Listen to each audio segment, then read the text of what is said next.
the way these doors swing. Hold it open? No, it's all right. I'm trying to find an armadillo right now to get him back in. We have a little 3-banded armadillo that stays in there on the ground while she's up in the trees. So this is Zoe. This is not what you guys were scheduled to do, but obviously since Flash is not feeling we will let him just hang out up there.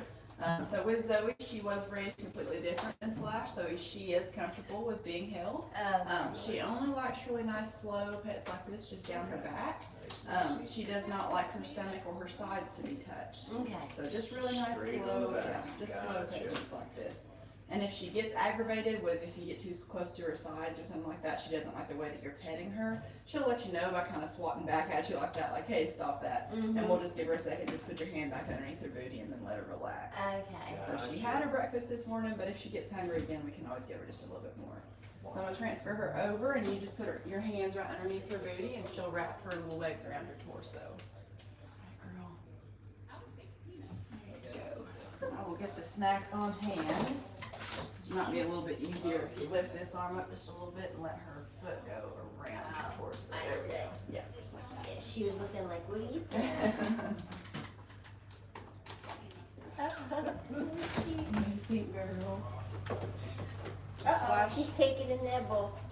Oh, don't take no nibbles. Yeah, she's probably not liking that you're touching on her side. Just try to keep. She's turned around. Yeah, she's just looking around at everything. I think the deal was her other arm, did it get it over onto your left shoulder? Well, she was like twisted around, so I was just stabilizing her, but she's like, And she explores a lot like a toddler, so sometimes she will twist around like that and look around just to see what's going on. And a lot of people get worried that she's going to fall out of their lap, but she's got a good grip on you around the torso with her bottom feet, yeah, so she's not going to go anywhere. she just gave me a kiss. You got a bop. You got a bop. So Zoe is 16 months old. Oh my. Just a So, baby. yeah, she's still got a lot of growing left to do. How long do they live? So the longest sloth that we know of that was living in captivity lived to be 54 years old. Wow. And What's the average though? well, for the wild, we expect it to be about half of that, just because of things that are after them and natural things that happen to them in the wild. So we expect around 25 to 30 years. Yeah, that's quite a while then. It is. It definitely They is. should have took my sweater off. It's hot in here. Oh yeah. Yeah, it has to stay a constant 78 degrees I was in gonna here. say they live in a warm Yeah. environment. And they cannot regulate their own body temperature, and so they have to have that constantly provided to them at the temperature that is good for them. Hi. She's checking out no fast movements, honey. Yeah. She just. Hi, It's definitely something new. Never held a sloth before. There you go. Yeah. Nice and, yeah, nice and easy. She said, "Are you touching something you're supposed to?" She keeps twisting around the other way. Yeah. And if you want to set her little booty in your lap too, that's fine. Oh, that's better. She might be So- smelling this. If you wanted to Oh, feed you her got- this while she holds, you just kind of feed her like a little reverse Pez dispenser, where you just start to put it in her mouth and then she'll take a hold of the rest of it. Just leave it. And Oh. she takes it up. And they do have really poor eyesight, so just keep in mind that she can't tell the difference from where the zucchini stick ends and your finger starts. Oh yeah. So just don't let her get a Look hold at of her your pull finger. it too. Yeah, I have a parakeet I feed. So and he nibbles it down to my fingers. Yeah. That's pretty much the way. Yeah. Just like a horse. You know. Flash did not want to come down She this wants morning, more so this is zucchini, the honey. regular sloth encounter. I know This is it. how to do it with Zoe, Well, when he or she's getting attention, he may decide to come down then. possibly. Welcome, y'all. How do you Hi. like the cabin? Nice. Got it? They're I the just have truck one question. Oh, they're in the Oh, yeah, truck truck wagon. The cabin never did come? Go ahead, what's the question? How do we lock the door when we go out? Gave her a really big. Hold any button for 2 seconds. Any button for 2 seconds, guys. Yeah, Because I'm like, all right, I get it. yeah. Hold any button for Like 2 that? seconds. I am, but you gave her a really big piece. I gave her one. I know. They're all fine. It's all good. Well, she nibble off a bed or She'll take the whole thing. Yeah, She'll- Okay. She's. She says, "Hi, I want that." And those are actually broken in half from what they usually are. Okay. Flash, our adult male, eats the whole stick. So she does get a little bit antsy when she knows that we have food and we're not giving it to her, so you probably have to keep feeding it to her. All right. Oh, is that the deal? Yes, she knows, hey, I know you have food and I'm not having it in my mouth. What's the deal? Hi, sweetheart. Look at her teeth. Yes, they do have 4 pretty long teeth. She's got some canines, yeah. She's okay. All right.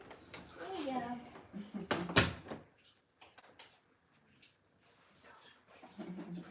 You're so white now.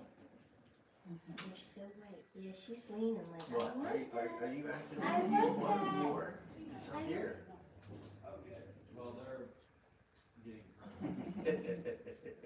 It make you work a little bit for it. Just come another half inch.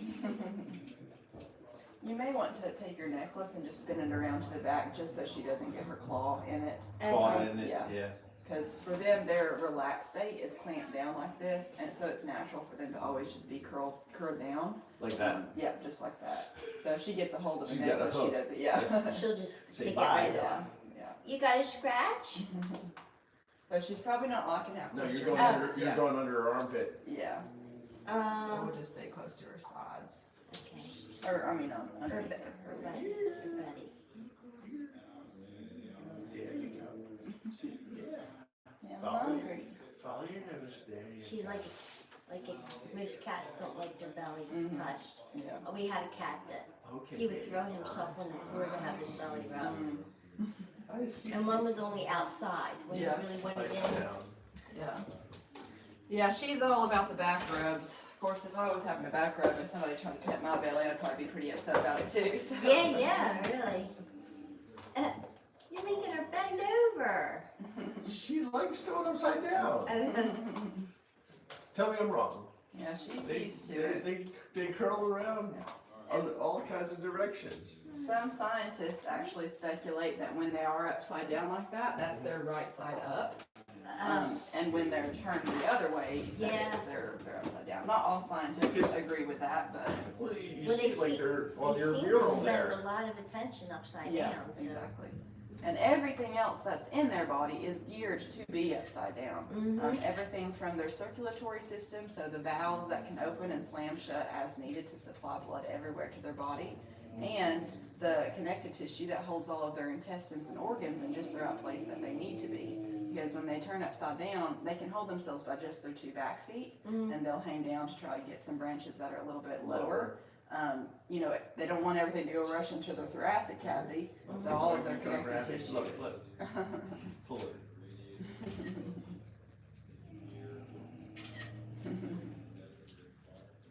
Yeah. Got this stretch going on. Yeah, you got this stretch going on. Oh, a carrot. Those are actually sweet potatoes. Oh, sweet potato. No wonder. Yeah. Sweet potato, delicious, raw or cooked. They're sweet potatoes. Good girl. She's our dog. She loves her sweet. Are you a doggy? Are you just a bug-eyed doggy? Is that it? She likes arching back. Yeah, she does. And even if you don't support her back, she'll do that and she has enough muscles to be able to hold herself up that way. Oh, that's really cool. See how that? She's like, I can make him pull it in. I can get it on. It's like my hand's a branch and she's just grabbing it and pulling it in. Oh yeah, I see what you mean by. Yeah.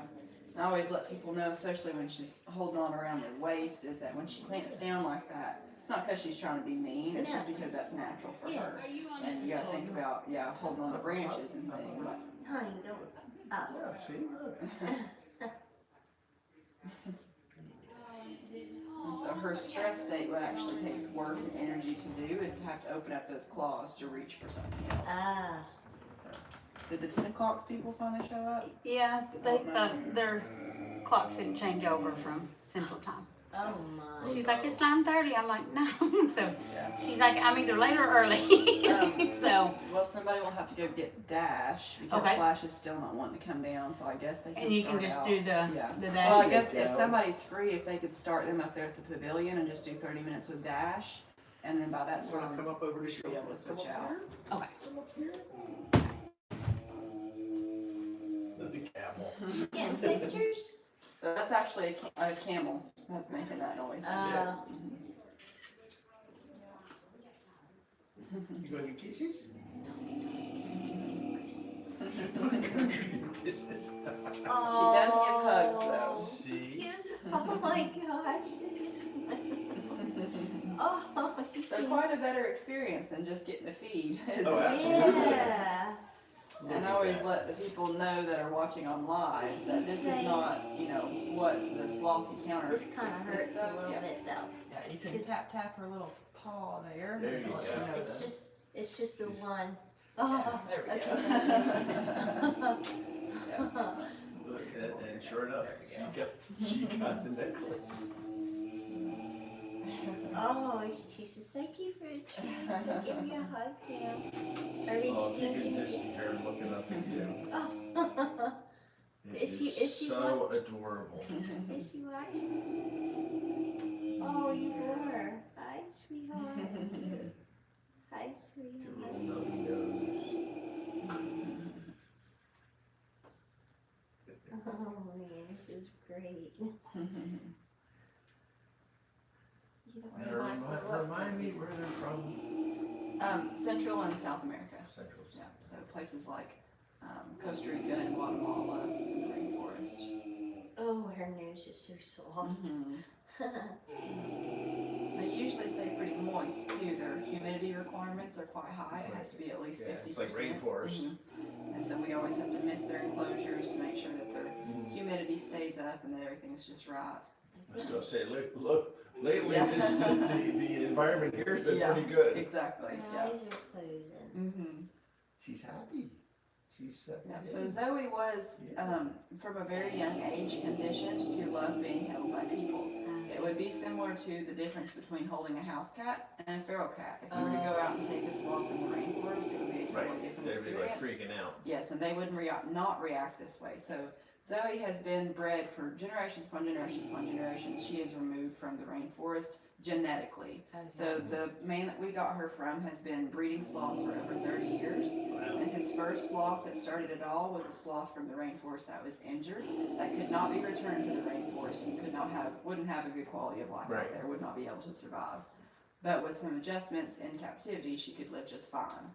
So she started all of that, and since then we've had several generations, and these guys would have no idea what to do if they were to put back out into the rainforest. And these guys serve to be ambassador animals to educate the public on the differences between wild and captive sloths. Obviously, it's going to be completely different if you were to go out and try to take a wild sloth from its natural environment. There's absolutely nothing that we condone whatsoever. But it is an issue that they're facing in places that they're native to. She does like to give hugs. Mm-hmm. I went lean back. She's like, no, don't do that. It's like she's saying, stay just like this. And she will, even when we go to put her back in her enclosure, in her little hammock is where she likes to spend most of her time. If I stay in there for very long afterwards and don't come out and close the door, she'll start climbing through the trees at me, going, trying to get me to pick her back up. Oh. Yeah. So this is She's a her cuddle happy bunny. place. Yeah. And so from a very, very young age, just a few days old, the breeder trained the mothers to be clicker trained. So the mothers know that when they hear a little clicker noise, they get a little bit of a treat, and the breeder will borrow baby for just a few seconds and then give baby right back to mom before she's even done with her treat. So it's always a positive interaction. I think she went to go get Dash because the 10 o'clock people showed up. But yeah, so it's always a positive interaction with that, and nobody's ever stressed out at any point. If the baby does start to begin to be stressed, There you go. Okay. Good girl. I just don't want her to rip any necklaces off. Good girl. Yeah, you cool baby. But so that time will slowly increase as the baby gets a little bit older and a little bit older. That the trainer or the breeder will be holding the baby. And then by the time that the baby is completely weaned, around 4 or 5 months old from the mother's own This way. choosing, Nancy. that baby is used to be being whole for upwards to 30 minutes to an hour a day. Yes. What do you think? At that point, when the baby is completely weaned from the mother, they will go through a final ambassador test. That means that if they pass that test, they do genuinely enjoy being held by people and spending time with people. And if they don't pass that test, then they would rather just chill out on their own. And, you know, even though they've been conditioned from a young age to be holding on to people, then they would not pass. They would go to a facility that would just be observation and minimal interaction with people. But for the most part, his babies do pass that test, and they go to a facility like this where they're more hands-on and serve to be just a little bit of a distraction while people listen to me give the whole spiel about sloths. Now, do you guys go out to local schools with them and stuff like that? We don't bring them out because that would be a little bit of a stressful More experience stress. for them, but there are field trips that come here. They don't come in and see the sloth because kids tend to be a little bit loud and rambunctious, No. but but they do see the rest of the animals. I think she went to sleep. Yep. Alright. She tends to do that. I could be wrong. Did you want to hold her? Yeah, we can switch. We're gonna switch up. Oh, that's right, because we were playing. Mhm. Trust me, she knows the rules. She's probably been here a little while. I've actually only been here for about 3 weeks. Oh, really? Yeah, so I'm still learning the ropes of everything and all the different rules and regulations of things, but I've just got to the point where I can do interactions like this. She's a little blink. Get over here.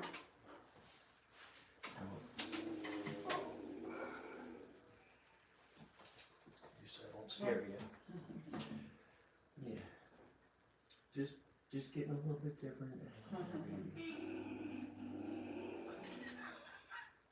That That camel camel is is killing me. he's on something today. That's Humphrey. Well, what's he want? I don't know.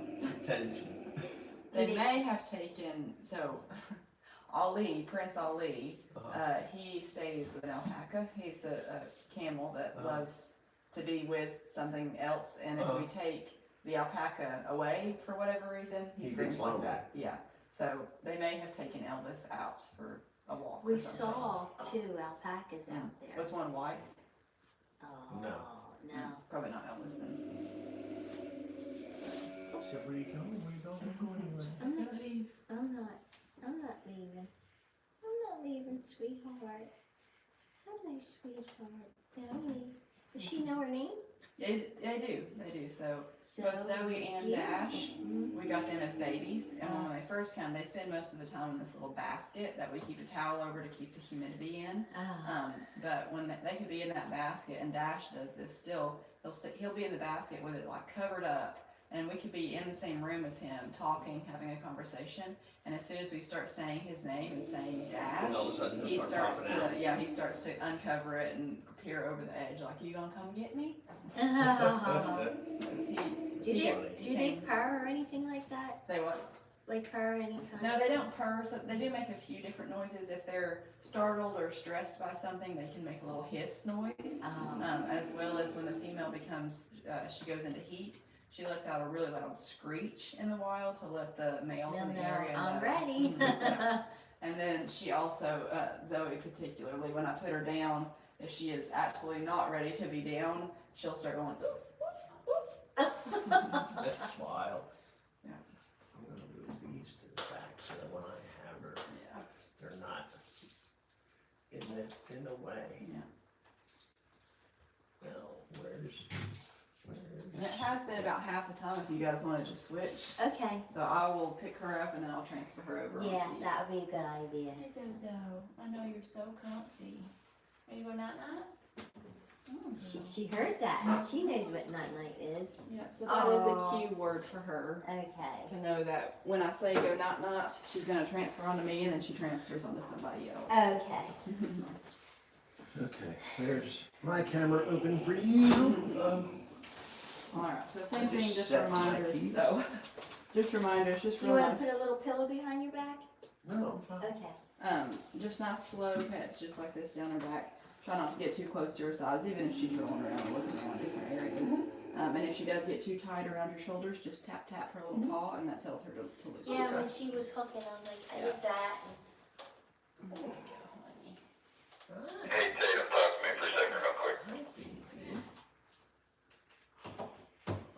Just come back down to the barn, where you at? Drop down, I'll go there. Okay, dokie. She does hold it. She's. Do you want me to have them feed? If he's hungry, yeah, you can I get a mean, he little. hasn't eaten today, so. Yeah, them No. so.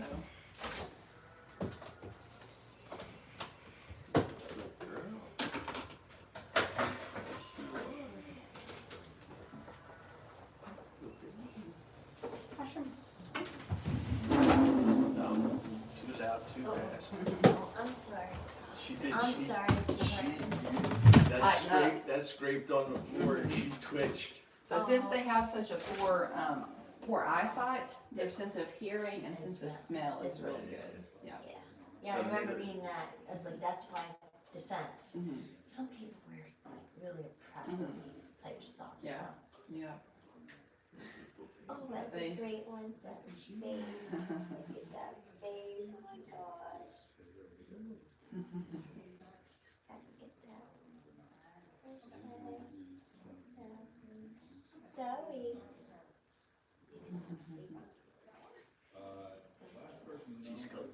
Yes, she That is. is her favorite spot.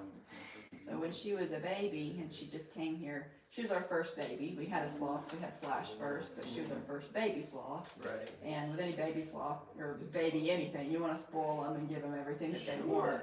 And this is what she wanted. She wanted to be held 24/7. Attention. And so Donna, John's wife, she stays up at the house and does all the business sides of things. And Now so, is that John that's been coming in? yes, yeah. Okay. And so Donna would hold her like all the time, just because that's what she wanted, and she'd pitch a fit if you put her back down. And so she began to be so attached to Donna that, She wouldn't go with yeah, anybody else? she did not want to go to anyone else. So it got to the point where Donna could not come down here and do an encounter like this, because if she heard Donna talking, she could care less about who she's on. She's just trying to get to Donna. Right. Yeah, and so we're trying with our new baby, Dash, we're trying with him to make sure that everybody feeds him, everybody holds him, everybody interacts with So him. he So, gets more Donna is socialized. mom. Exactly, yeah. Donna And so is that's mom. hard for me because I'm the sloth keeper now, so I spend a lot of time in here doing all things sloth. And when I get downtime, I'm like, I just wanna hold the baby, but I'm like, no, I can't just have him all to myself. How old is he? He's 8 months, Oh, so we got him, he was 4 months. Now, how much does she weigh? She's about 11 pounds.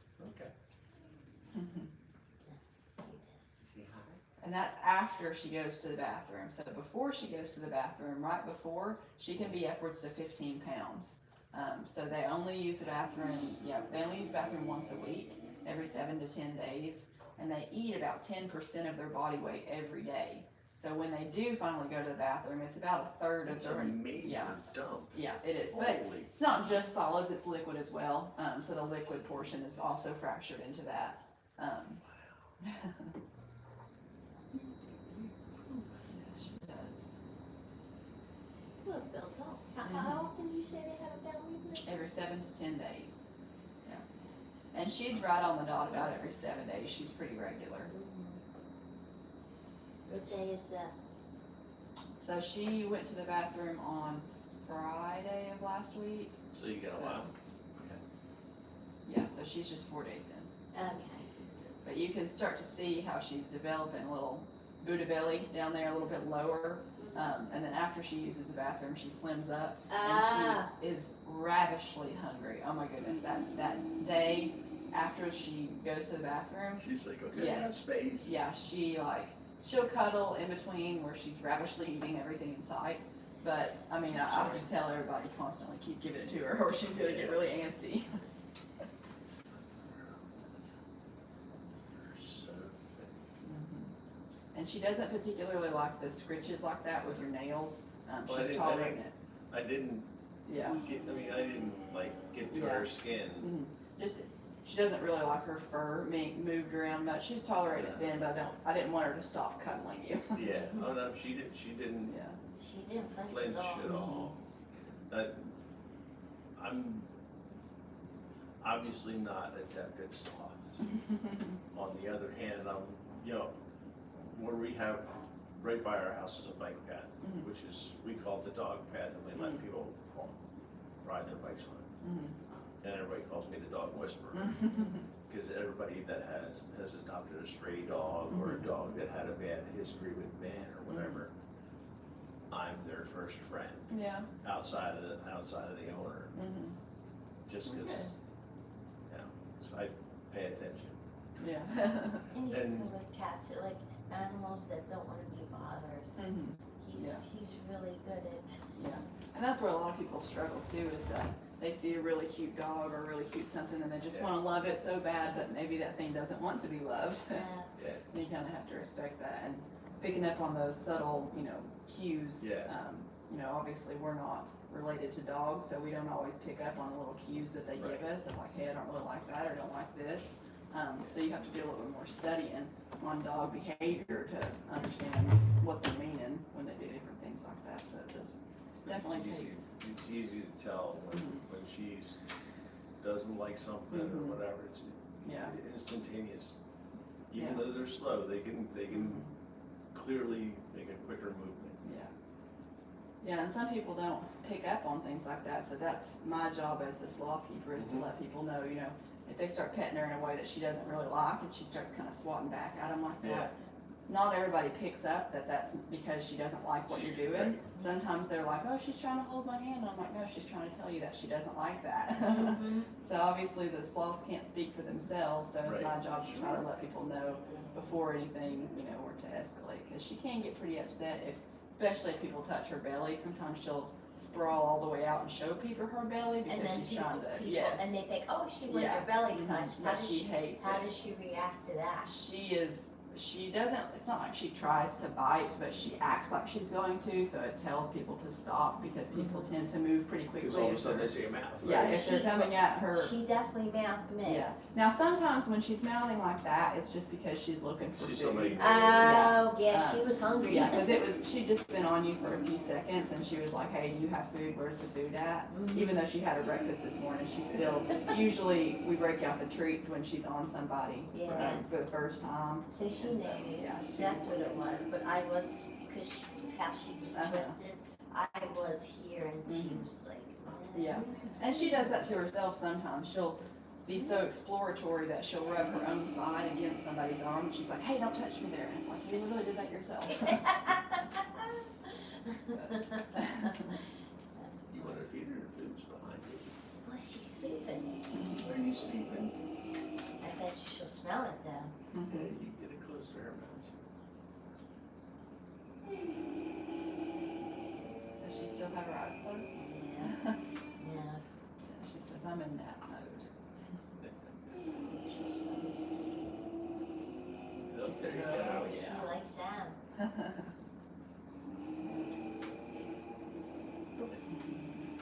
Little crunches in your ear. Listen, And sometimes you can hear too, if they don't have anything in their mouth and they open and close their mouth like that, you can hear their teeth rubbing together, and it sounds like a little squeaking noise. Oh, It wow. grinds my gears because to me it sounds like nails on a chalkboard. She's But looking for it. She's like, do you have more? she is.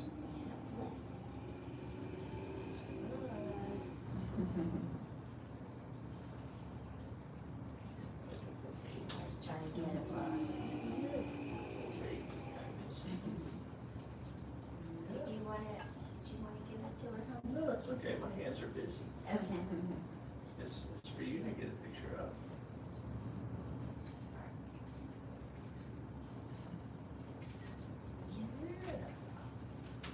I thought she was going to give that sweet potato, but I put the cucumber. She's like, Yeah. you like the cucumbers, huh, sweetheart?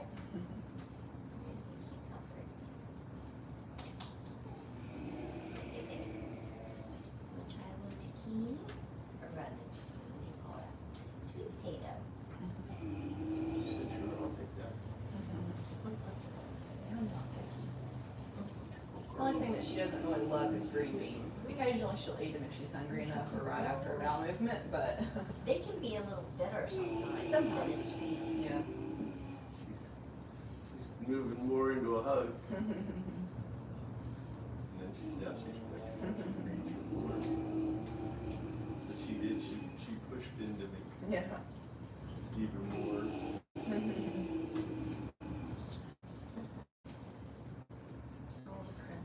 And that's the thing, I've always had big dogs, and our dog now is the first dog I've had that's small. I'm like, when she was puppy, I'm like, I hope she grows up to be a lap dog, and she is. She's Yeah. like a lap dog. You hold on tight. Hold on tight. What? Listen, what's with that breath? A little huff, not a huff, but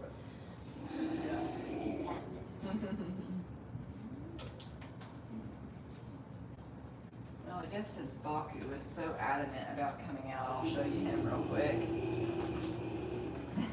the armadillo. Yes. So Baku is a 3-banded Brazilian armadillo. These are not the same armadillos that you They're see in around here, The Southwest. but they curl all the way up. This is You have his head armadillos blade. here? Huh? Yeah. Oh, The 9-banded armadillos. I thought they were like in the Southwest. I didn't realize they were Yeah, up more here. commonly they've been coming up more north. Yeah, and so they get to be just a little bit bigger, and they're the 9-banded armadillos. They have anywhere from 7 to 11 bands. But these guys, they just have the 1, 2, 3 bands. And a lot of times there's a misconception that the 9-banded armadillos, they carry leprosy, but the 3-banded armadillos do not have the ability to carry leprosy. Oh, well, that's good. Yeah.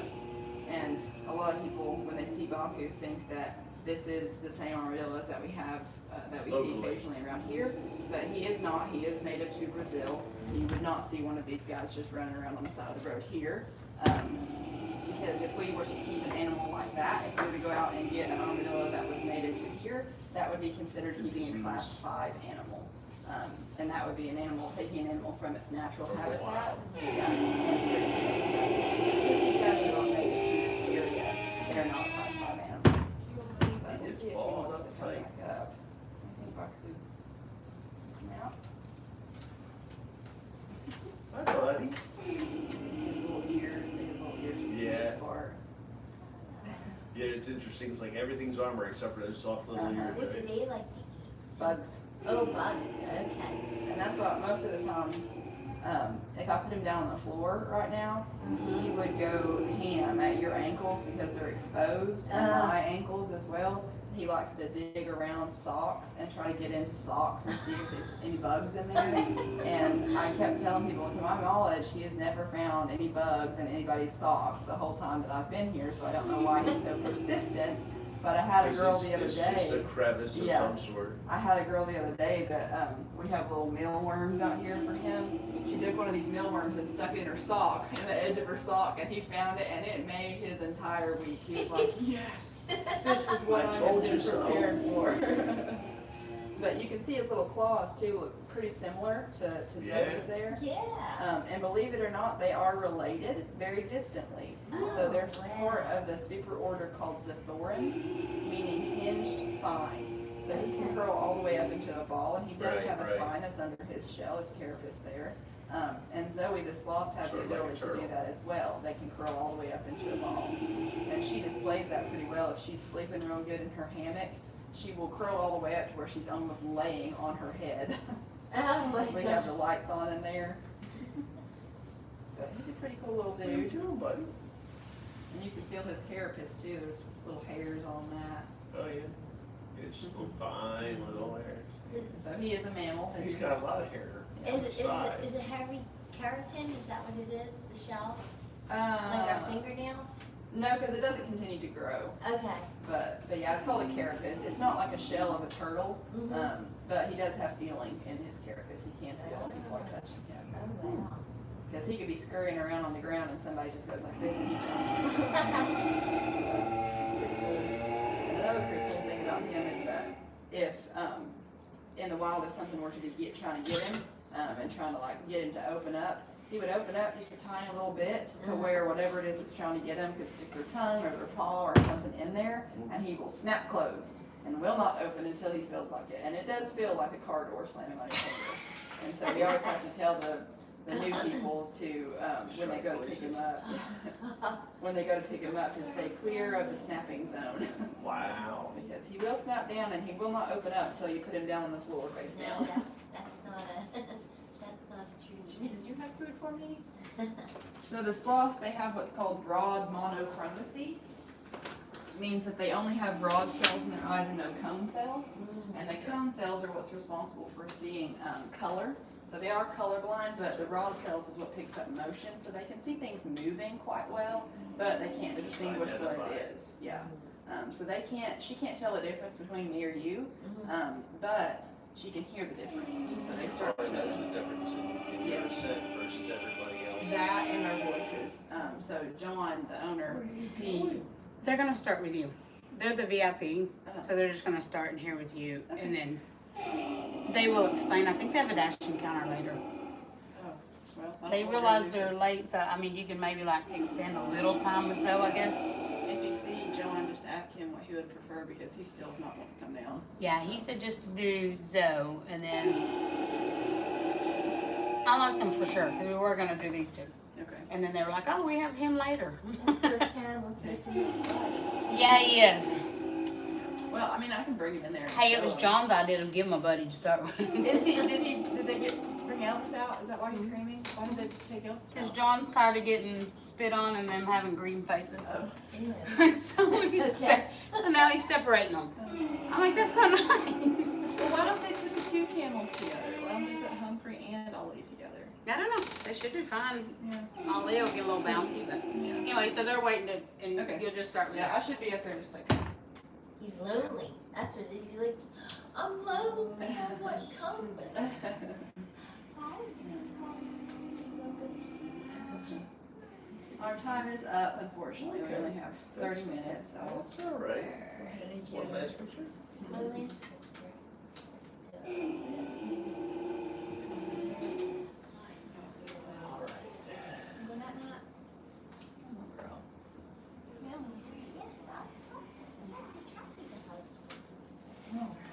We'll come out and we'll hit the hand sanitizer one more time and I'll figure out what they want to do. Get that, and you get your phone. Thank you so much. You're welcome. For all the And explanation. I'm sorry, what was your name? Michaela. Michaela. Oh, just like our niece. Our Beautiful. princess. Oh, she's in college. Yeah, she's growing out of princess phase.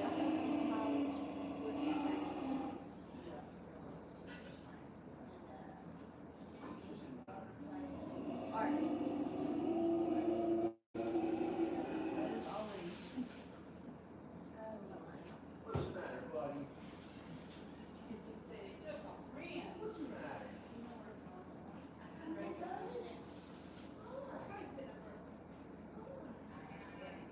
On.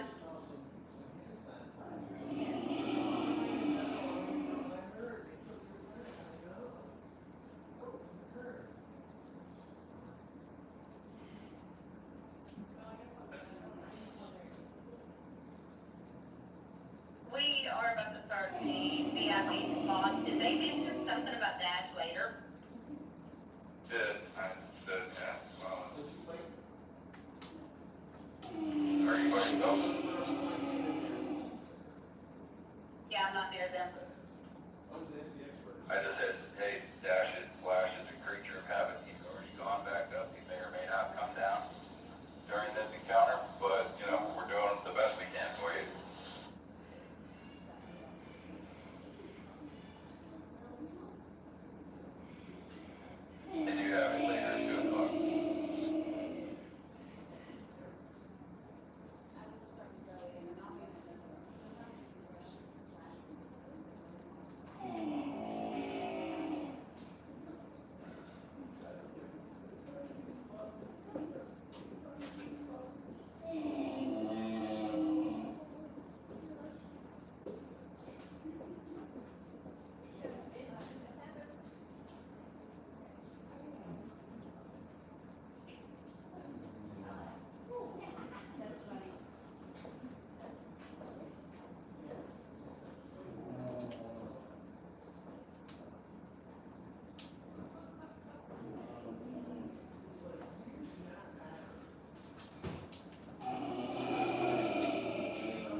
come in, have a seat, and whoever wants to hold Zoe first can sit in the blue chair.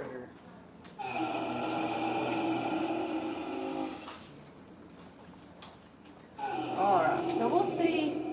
So typically with the VIP, we would start with Flash. Right now he's up in his hammock and is not wanting to come down.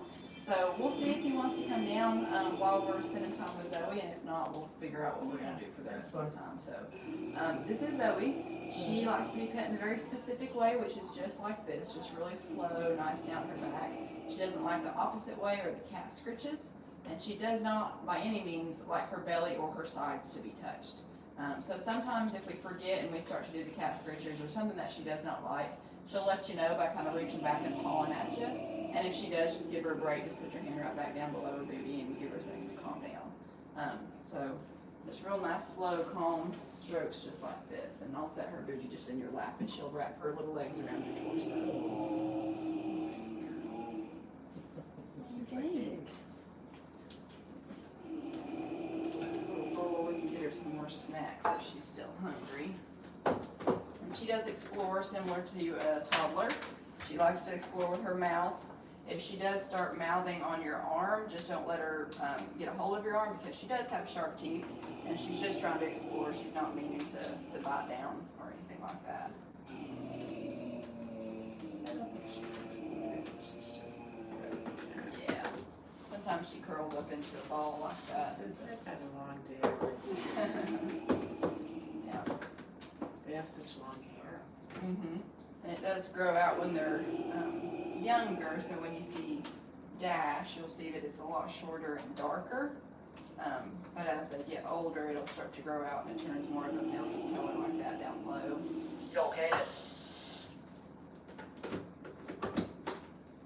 So I will give you these in case she turns that way and starts to get hungry, then we can feed her those. So how long do they live for? It's a long time, huh? Yeah, so in captivity, they can live up to be 50 years old. The oldest sloth that we know of was named Jan, and he lived in a zoo in Germany. And he passed away this past August at the age of 54. So they can live upwards to 50 years. In the wild, we expect that it's about half of that, just due to things that are out to get them and just natural things that happen in the wild. But there has been no scientist that has been able to track a sloth from birth until geriatrics in the wild.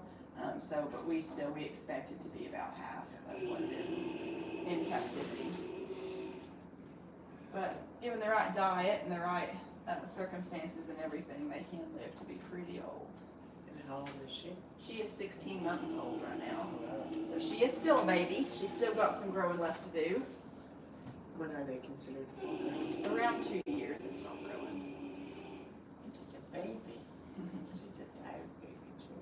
And so she's about 11 pounds right now, and that's after she goes to the bathroom. They only use the bathroom once a week, so when they do go, it's a massive amount. It's about a third of their entire body weight. And so with that, she could get up to be 15 pounds before she uses the bathroom, and then afterwards she'll be about 11. Wow. So it is a big amount that she expels.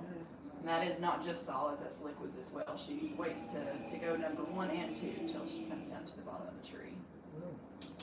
So even though they are captive and they have been, Zoe, she is generations upon generations upon generations removed from the rainforest. So the breeder that we got Zoe from, his sloth Zero, the sloth that started all of his breeding program, was a sloth from the wild that could not be returned to the wild. She was injured badly enough that she could not climb naturally, but with adjustments, she could live this long in captivity.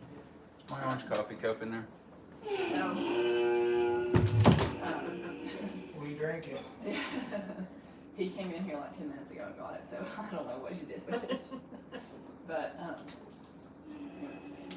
Oh yeah, she is very removed from the rainforest, and so if she was to be put back out into the rainforest, she'd have no idea what to do. Yeah. And obviously, if you were to hold a wild sloth in this way, it would not go the same way. It would be the difference between holding a house cat and a feral cat. Yeah. And so Zoe has been bred for this. She has been bred to become an ambassador animal. And so from a very young age, when they're just a few days old, the breeder will start to condition those babies to enjoy being held by people. So the mothers are clicker trained.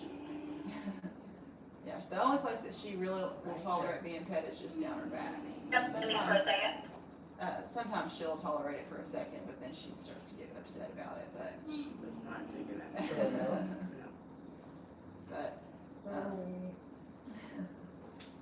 from a really We young. see them in the wild in Costa Rica. Yeah. Yeah, and that's a good way to do it, is to view them in their natural habitat. But when it starts to get dangerous and not ethical, is when the natives will go and take those sloths from the trees and try to show them to people.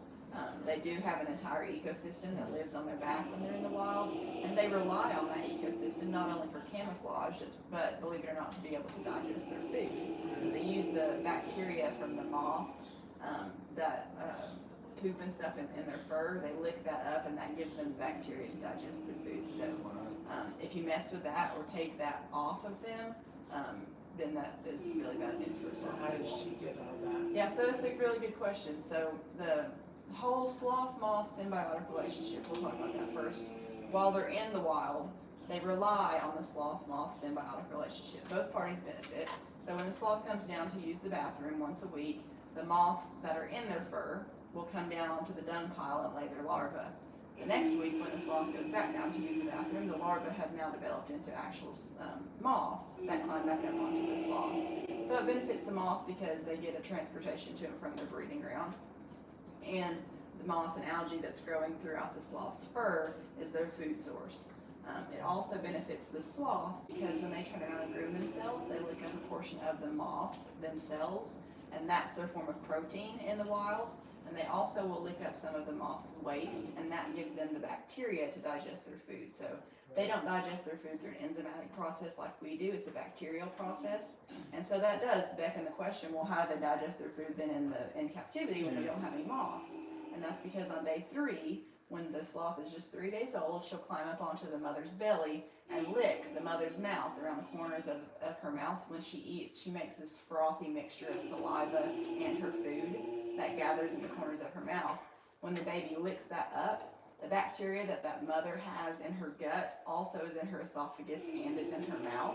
And so that's where the baby gets the first bacteria to start developing their own bacteria colony. From that point, they get, a little bit more bacteria every day that will start to germinate, and then they will maintain that bacteria the rest of their lives, given that the temperature stays a steady temperature and that their food source is not scarce or anything like that, or they don't go through a stressful time. If we were to leave the door open overnight and the temperature drops pretty low overnight, that bacteria that's in their gut would start to die off. And so their temperature requirements are very sensitive. It stays a constant 78 degrees in here. When it's warm enough outside, we'll open up the outdoor enclosures for them to go out there. But it's really Just specific. can't go below 78, but it can Yes, go higher. yes, yeah, exactly. So everything is really specific for them, and if those requirements are not met is when you start to get in trouble with the bacteria that's in their gut. And when they lose that bacteria colony, it is quite difficult to reestablish that bacteria colony. There's a few different ways that you can try to do it, but it is pretty difficult to get the bacteria colony up to where it was originally. So we always have to be really careful about the type of food that we give them, the amount, when we give it to them, and how often we open up when we open up the enclosures outside, what temperature it is. We have to keep an eye on that, the humidity. They do have requirements for humidity up to 50%, and so it drops much below that. We have to spritz their enclosures to make sure that it stays humid in there. She's in the right place for humidity. Yeah, it's been pretty humid the past few days, especially today. It's not too bad though. Because it's not so warm, maybe it doesn't seem so bad. Yeah, Because it rained. I think it's supposed to warm up later today. I'm just taking a nap, Zozo. So, will you guys breed her? No. No, we don't have any plans of breeding the sloths here. We do have 3 sloths at the moment. We're hoping to get a 4th, but we've only had sloths for about 3.5 years now. So the sloth that the breeder that we got her from has been doing it for over 30 years.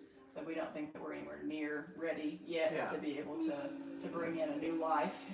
Yeah. But we do know how to raise up the babies from when they're weaned. So we will continue to do that, but we don't have any plans. Are they the type that they stay with one, like, naturally? Do they stay, like, committed to, No, some animals, yeah, they so- just they don't stay attached Yeah. to their Yeah. offspring or anything. They are very solitary animals in the wild, and so to see two sloths in the same tree is quite rare. If you do, they're either about to mate or have finished mating, or it's a mother and baby that are slowly separating. So it's not always that the mother will leave the baby and wean the baby. Sometimes the baby will leave the mother because they are very solitary animals, and once the mother doesn't have any more milk to supply the baby, then they just kind of leave. And it's the same way with when they breed. The female will let out a really loud screeching noise to let the males that are in the area know that she is in heat and ready to be bred. And the first male that gets to her will be the one that will get to breed her. Then all the other ones just kind of show up and are like, well, never It's a mind. race, Yeah. I'm Pretty gonna much. get her. Yeah. Now I'm getting her. Yeah. And it's not like the males fight over the mates either. If they show up and they're a little bit too late and there's already a male in that tree about to get her, they just back off and they go back to their own tree. So they're pretty chill Do animals. they fight? Mm-mm. No, a lot of other kind of animals will fight for the female, but they don't. If they show up and the female... No, I mean, like, do they fight, like, to defend themselves? Oh, yeah, if something is after them, I like mean, a is it predator... a slow battle, or is it... Yeah, they can move a little bit quicker than what people do imagine if they're threatened. Yeah. So they can swat and try to use their claws to defend themselves. That's obviously not the most efficient way because pretty much everything that's out to get them is going to be a lot bigger and quicker than they are. They can also use their teeth. Their teeth are fairly sharp, but if something is close enough to them that they can bite, it's probably going to be already over for the sloth at that point. But What is their biggest threat? yeah, so their number one thing that's out to get them is the harpy eagle. They are most successful at that because they have the advantage of looking, from a bird's eye view down at the sloth, and from the top, the sloth is a lot easier to see. From the bottom of the rainforest looking up, you just see the bottom of the sloth, the back of the sloth, and that has all the moss and algae that's growing on it. So they're pretty camouflaged from that view, but from the top, the eagles can spot them a lot easier, and they have the grip strength and the talons to be able to rip them from the trees. So sloths have the ability, they have the strength in their forearms to be able to hold on to the branch of the tree with something like a jaguar or an ocelot holding onto their back. They are tremendously strong. They can grip down like that as something still is dangling from them. They're going to sustain pretty substantial injuries from that, but they can continue to hold like that. But if an eagle comes from above and rips upwards, they come out a lot easier. Yeah. So, Those eagles. yeah. But their number two is definitely the jaguars and ocelots, the big cats like that that are prowling around. Anything in the wild that's coming at a sloth is bad news. They can't distinguish really what it is, but if something's coming at them, they don't want any part of it. So if something's coming at them from, the base of the branch, their goal is to just get to the end of the branch, and that branch is either going to run out of branch room or it's going to bend and break. If it does break and they go falling to the rainforest floor, most of the time that is just fine with them because they can withstand falls from up to 100 feet in the air. Oh my God. So if they fall and the cat falls, the cat's most likely not going to survive that fall and the sloth will. So the sloth's just going to kind of look over at that cat and go, aw, aw, and then go right back up the tree. So they are designed specifically for that. Everything is designed in them to be upside down. Everything from their circulatory system to their digestive tract to the suspensory ligaments that are holding everything in the right place. So sloths have a total of 46 ribs. That's 23 sets of ribs, which is double what we have. Wow. And with all of those ribs, there's connective tissue that's holding onto the ribs and their organs and their intestines and everything. So it keeps everything suspended in the middle of their abdominal cavity, right where it's supposed to be, so nothing gets jumbled up or mixed around while they're hanging upside down and eating, or when they hit the rainforest floor. They don't have that impact of their intestines slamming into their body cavity like we do if we get into a car accident. All of our intestines are going to slam forward into our abdominal cavity, and that's where we get a lot of our internal damage. So, but they don't have that issue because everything is just really tightly adhered to the middle. It's pretty cool how they're set up and designed for that. And how big do they normally get, like full size? Yeah, the two-toed sloths, which is what we have here, they can get up to be 15 to 20 pounds. But the three-toed sloths, they're a lot smaller than the two-toed. And I say three-toed and three-toed and two-toed, but we're moving more towards now saying two-fingered and three-fingered sloths because they all have two toes on their back feet, so it can kind of get a little bit confusing if you're saying two-toed sloths because no sloth has two toes on their back feet. But she's got two on her front feet. Yeah, the sides are just a little bit sensitive. You're really upset or she's gonna bite me. You want a snack? You want a snack? Girl. You want a snack, girl? A snack? She says, I'm in cuddle mode. She may wake up here in a minute when we transfer over where she's holding on to you. She might wake up. I think she's got her belly pretty full this morning though. We messed you all up today, didn't we? Not too bad. They get on a pretty regular schedule of what time their encounters are. And usually Zoe will encounter from 10:30 to 11 and then 11 to 11:30. It works out just about like that, and then she'll have a few more encounters in the afternoon that she gets used to having.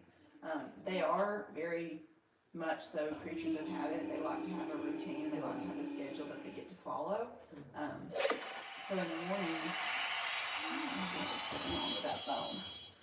In the mornings, we first started doing flashes encounters at 10 o'clock because that's what time he decided that he wanted to start coming down and interacting with us. It was, that was his choice. We get here around 9:30 in the morning, and so he gets his breakfast around 10 o'clock. It was when they start to get everything prepared. So before, we didn't have this branch that came all the way out, and he would come to the door there and start smearing his nose. There would be smear prints all across the corner of the door, and he would start tapping at that door like, hey, where's my food?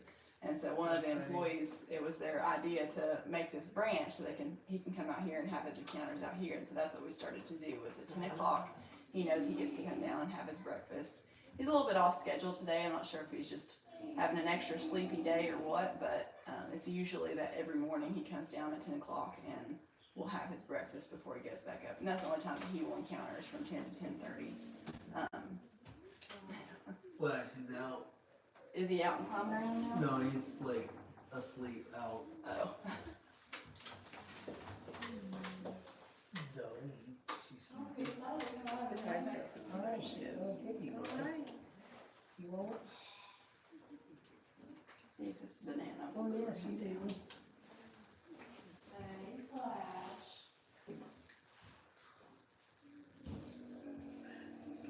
Okay, good. Is that making you happy?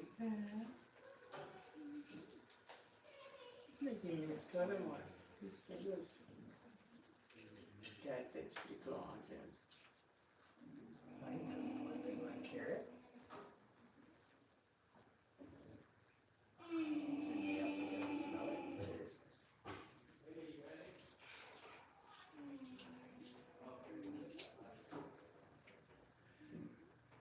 You cried? No. Do you want more?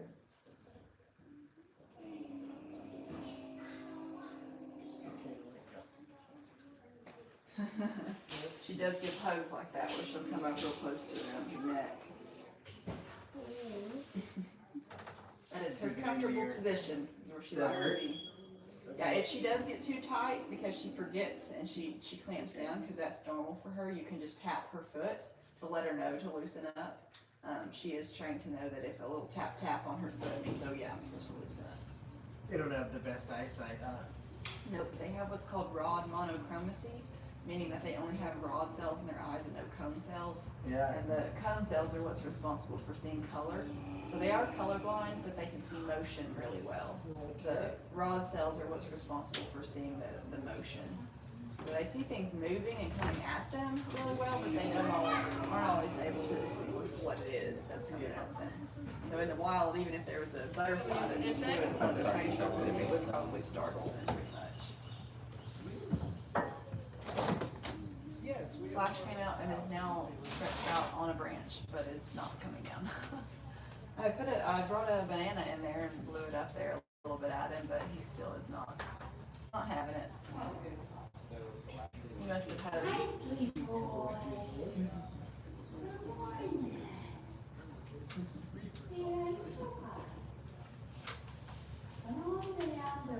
Oh, Flash is out. He moving a little Yeah, bit? he's Flash, we got some food. Hey, do we have any more of the hibiscus and galactic soap at the house? Zoe wants some more. Yeah, sir, it's more Flash, we got some gibbles. Poor Willie's starving. Sorry, Willie. How do you pronounce it? It's a Chloe. The Chloe Riverside Farm.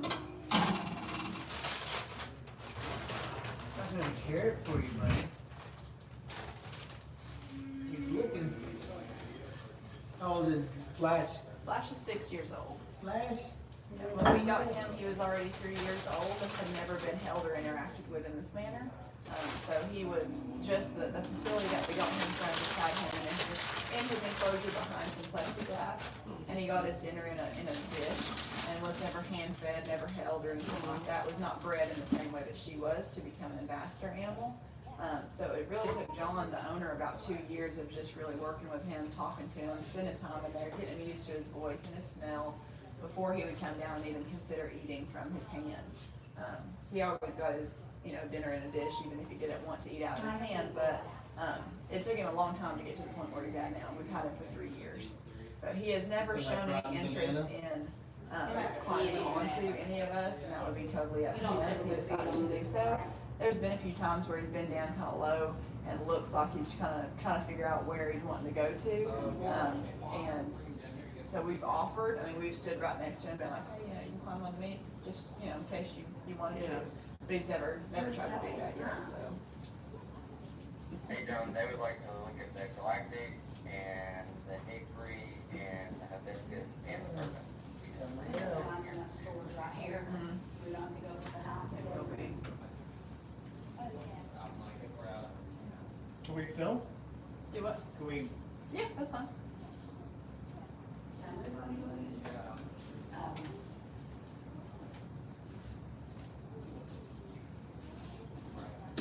Come down anymore?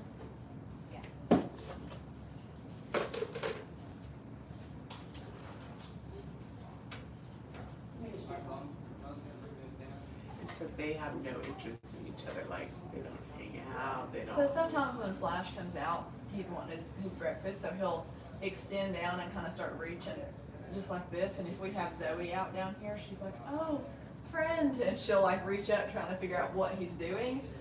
But when they do eventually touch, Flash is like, no, that is not what I was wanting. I'm just looking for food. So she is a little bit more curious than Flash is. Flash could care less about her. He just wants some food. And then you have a third one, you said. You would do. Yeah, it's Dash. Dash is 8 months old. So maybe Dash and her will be friends. Could be, but I doubt it. They are pretty solitary animals. Yeah.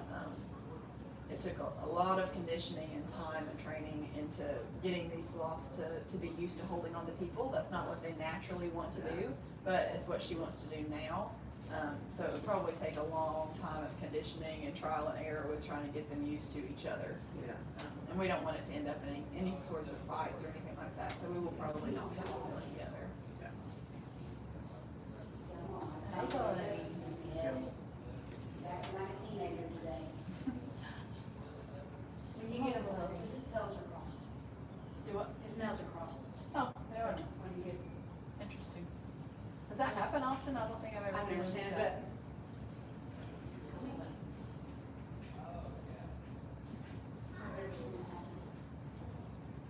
Uncrossed, when he did fingers But crossed. some people consider this cruel. They do, and a lot of people that watch the lives for just a few seconds really tend to get upset and hurt feelings because they're like, "Oh, you're not supposed to touch the sloths. You're going to harm the ecosystem that's on their back. You're not supposed to take the sloths from captivity." And we do agree with that. These sloths, like I said, have been further removed from the rainforest than we were from the Pilgrims first coming over. Obviously, we're still people. We still have the same weird quirks and things that people back then did. She's smelling something. Yeah, she probably smells that rice that she's got out. We need to get it. But these sloths have been ethically bred in captivity for this and to become and to serve as ambassador animals. You gotta film that guy upside down. Oh, buddy. Yeah, that is weird. You can see it makes him, That might be why he didn't want to come down today. it's, yeah, it could make him a little uncomfortable. He's not putting all the weight on it, obviously. Love, bell, I'll have to try to get that undone. Sorry, I'm running this over your head. Oh, no, It's just to get him down the branch so Yeah, he can no, shut his no door. No worries. Now I'm more concerned about his little foot. Yeah, we'll get it uncrossed. Won't be but a problem, or a second to do it. It's long. Zoe's going, What what you is bum? going on here? What's your bum, buddy? There you go. Okay. Which you may just want to get that John had mentioned giving him Yeah. that, so. Alright. Thank you. Do we have one? You can. Yeah. Hey, Flash. You just, Well, Thanks, that buddy. do you want What about some green beans? You want to hear it? Flash's favorite are green beans. So we'll see if this can get him to lower down where I can fix his little claw there. Hey, bud. Come back.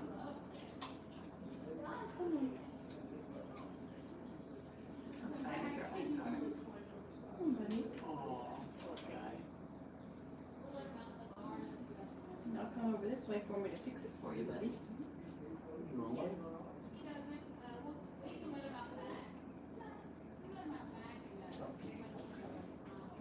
There we go. I fixed it, buddy. Just drop it. I got you. That's all. Yeah. You fix his nail? Yeah, he was just about to reach out for another grab, and I went. I think, bud. You want another one? Want some green beans this morning? Yeah. Oh, yeah. He likes his green beans. He may drop some shavings on you here in a minute. He's got some shavings on his bum.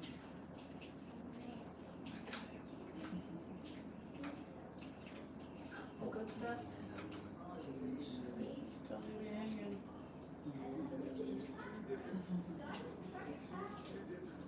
Do they only have like 2 or 3 teeth in there? Yeah, they have 4 pretty large incisors or canines, and then they have a row that go all the way back further that are kind of like molars, but they're pretty sharp as well. Big Flash. Do they like, that's a stupid question. Do they drink water? Or do they get all their, Yeah, we do. We have bowls in there of water for them if they want water, just plain water.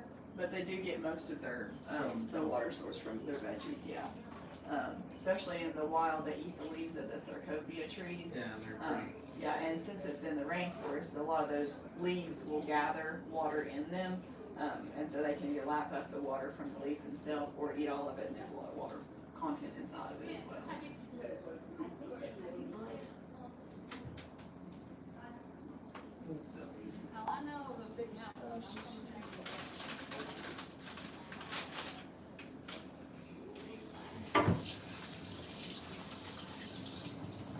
We need to do that string bean. Is what you want?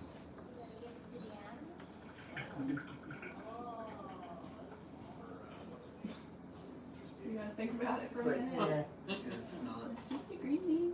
There you go. What you want? I'll give you all these. It's in your bowl. And if you want to stand up and feed him too, it might be a little bit easier. Just whatever you want to do.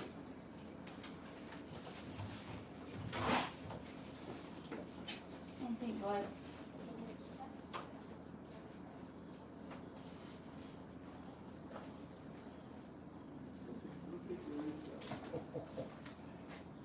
Does he not like being touched? He's fine with it, just nice slow pets down his back, just like that. Did he take a piece or did he just curl No, up? he just curled up. He is sleepy this morning. Will he sleep just like that? Mm-hmm. Yeah.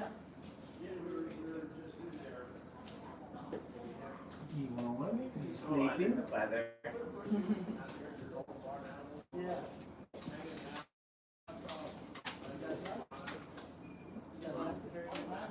Yeah, we can trade over now if you guys want to.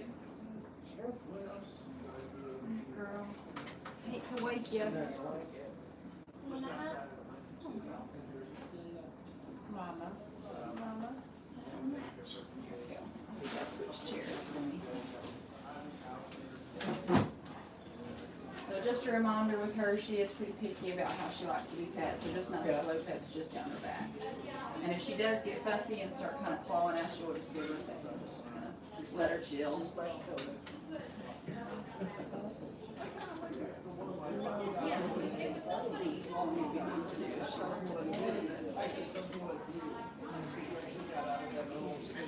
Come back up, you bring a couple doubles. We'll have hard-boiled egg this morning, Flash. Thank you. So Flash gets 2 hard-boiled eggs a week, since they don't have the moths, to give them their form of protein in captivity. He gets the 2 hard-boiled eggs for his protein. Flash. He's stubborn today. You don't even want a boiled egg? Hmm?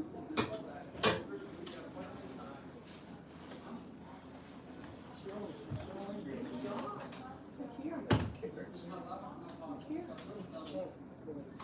You want a boiled egg?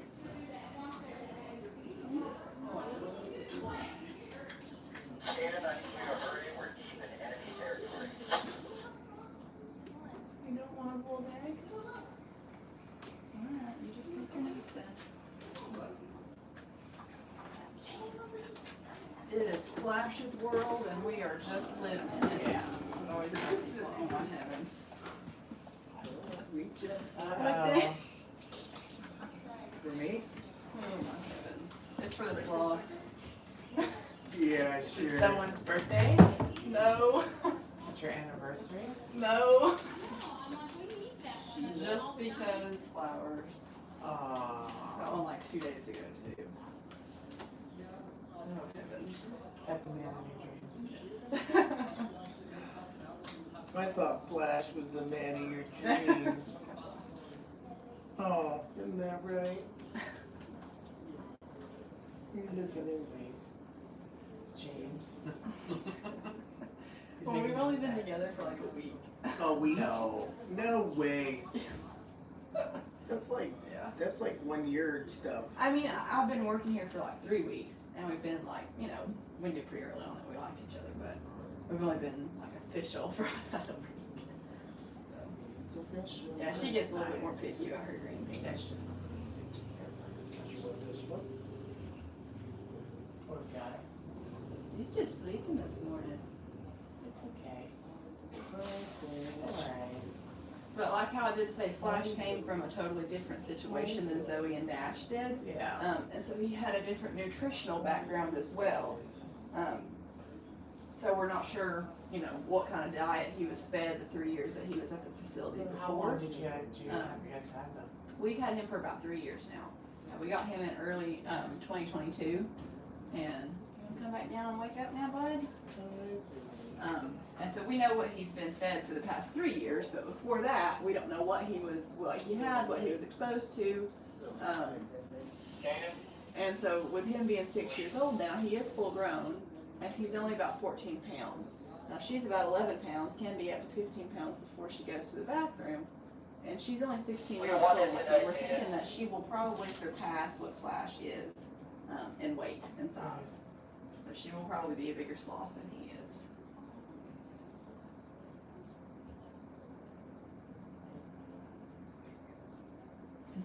You can feel her eyes. It's funny. Just looking around. They're just like, we have a little dog. We've never had a little dog, but Mhm. finally, because we've always had big labs. Mhm. So I was like, okay. After labs passed and kids moved out, I'm like, and, the little dog. So now we have a lap dog. Mhm. She's 30 pounds. So No. she's not a little Yeah. dog. But she's a cuddler. Yes. It's a dachshund, you said?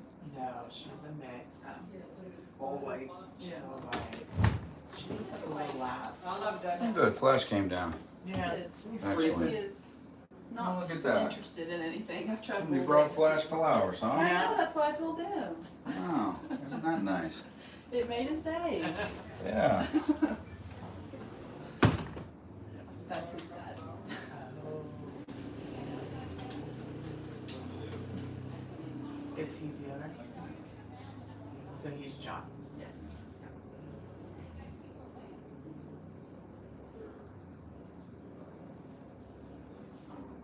Zoe, you gonna wake up? You going to sleep too? And they do sleep upwards to 15 to 16 hours a day. So it is a lot of Oh my sleep. god, that could be me. You're making us so doggy. And scientists used to think that they slept upwards to 18 to 20 hours a day.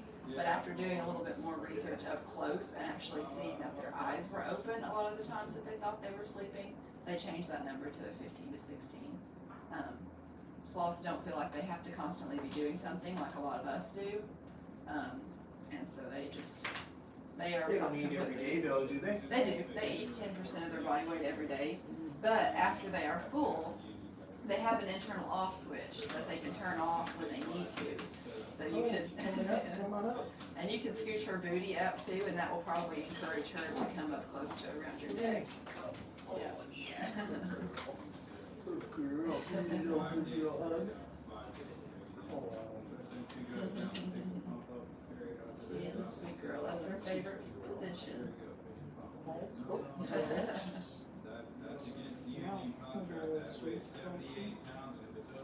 She's swatted at you. And you would think that, you know, in the wild, how they have a lot of moths that live all throughout their fur, that are climbing around and moving around in their fur, that they would be a little bit more acclimated to little touches like that. Yeah. But they seem to be actually quite ticklish. So if I was to just kind of lightly touch Flash's booty there, just the hairs that are sticking down, he would automatically know and reach around and start, you know, swatting at himself, trying to get whatever it is off. Even if a Eyes are fly, closed. yeah. Even if a That's so fly. weird that they could just hang like that asleep.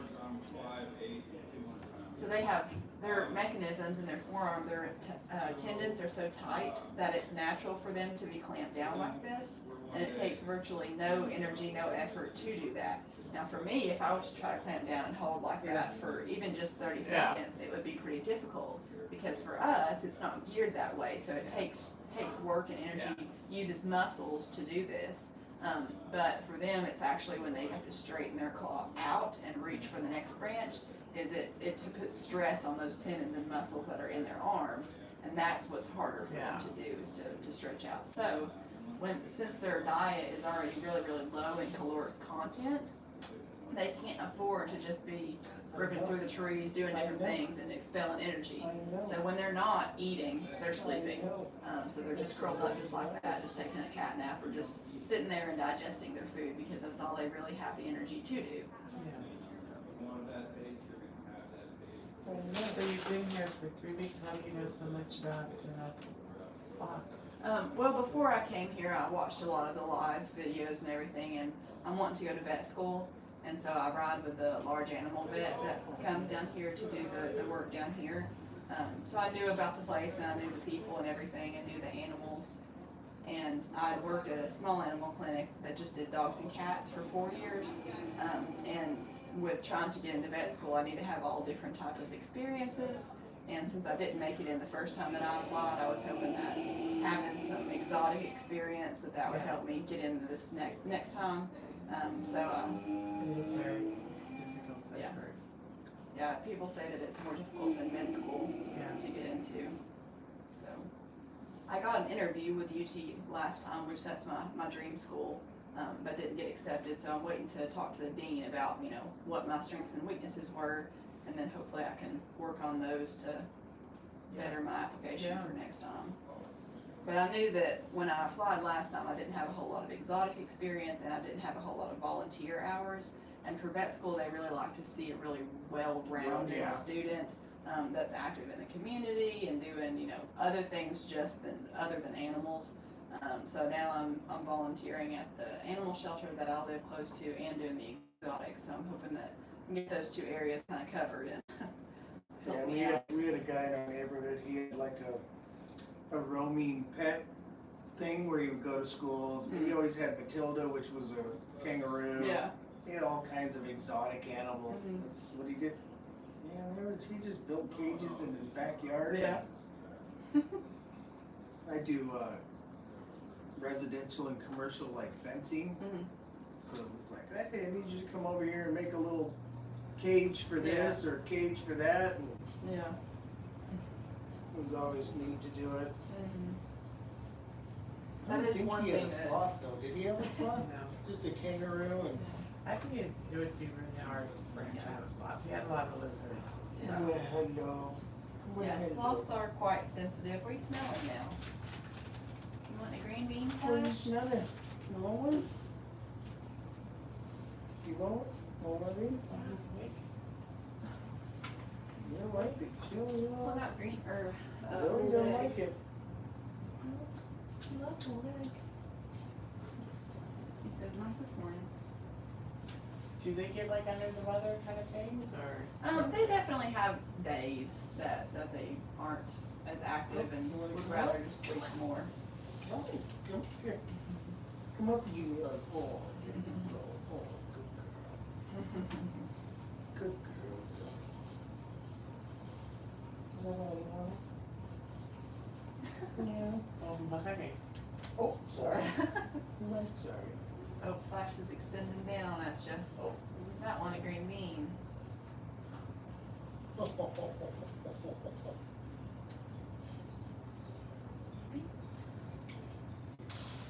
She's such a cuddler. Yeah.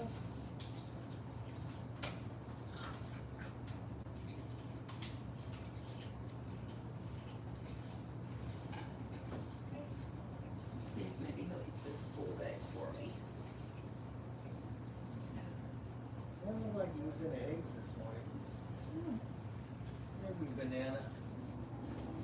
Bananas we have to give to them in moderation, just because they have a lot of fructose in them, and it's more difficult for them to break that down. It's not something that they're naturally exposed to in the wild, so we give that in moderation.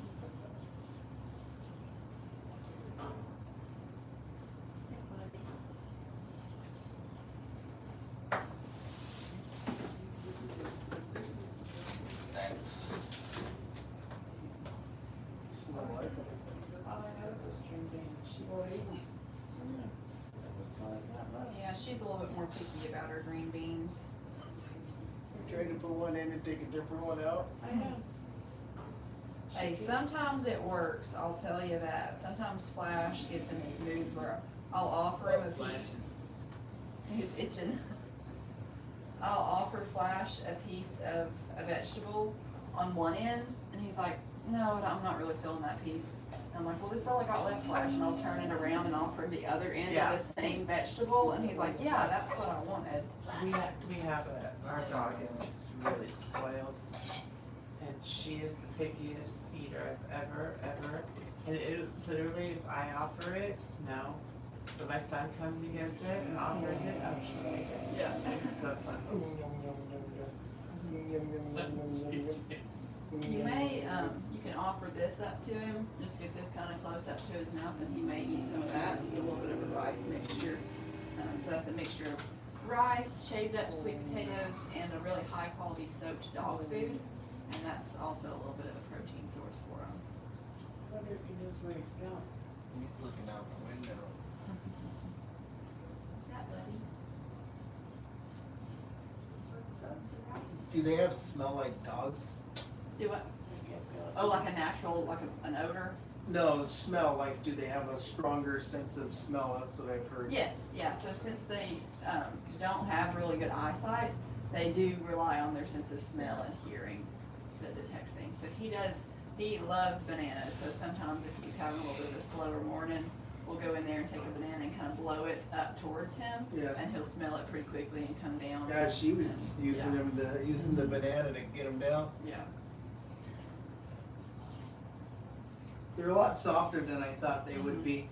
Yeah, from They the look pictures, real like, yeah. you know, And if you were to look at a hair of a sloth under the microscope, it actually does have a lot of little tiny micro cracks all throughout it, and that's what helps them in the rainforest. stay dry. Yeah, no, the rainforest water will actually collect in those hairs, and that's what starts to form the algae and moss that's on their Oh, back.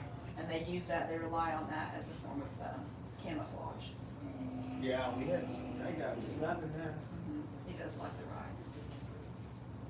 So how much do they eat a day? Like how much? 10%. Yeah.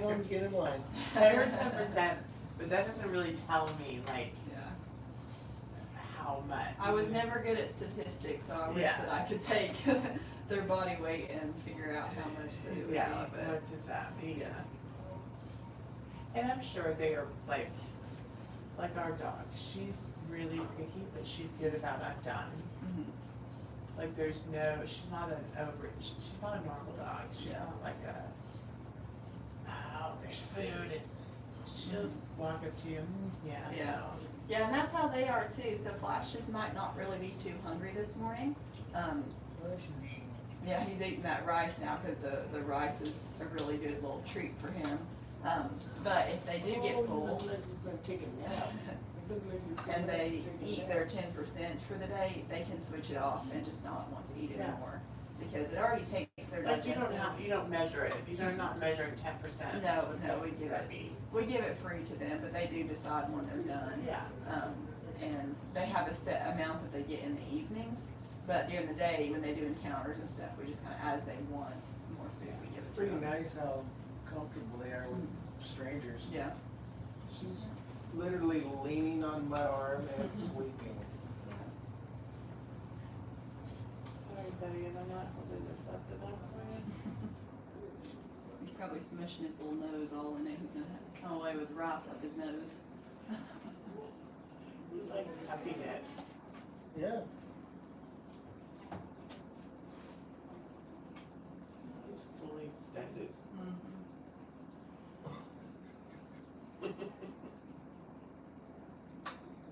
Okay.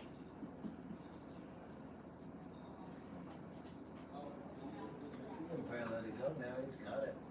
No, So, yeah, he you does just love love it. it.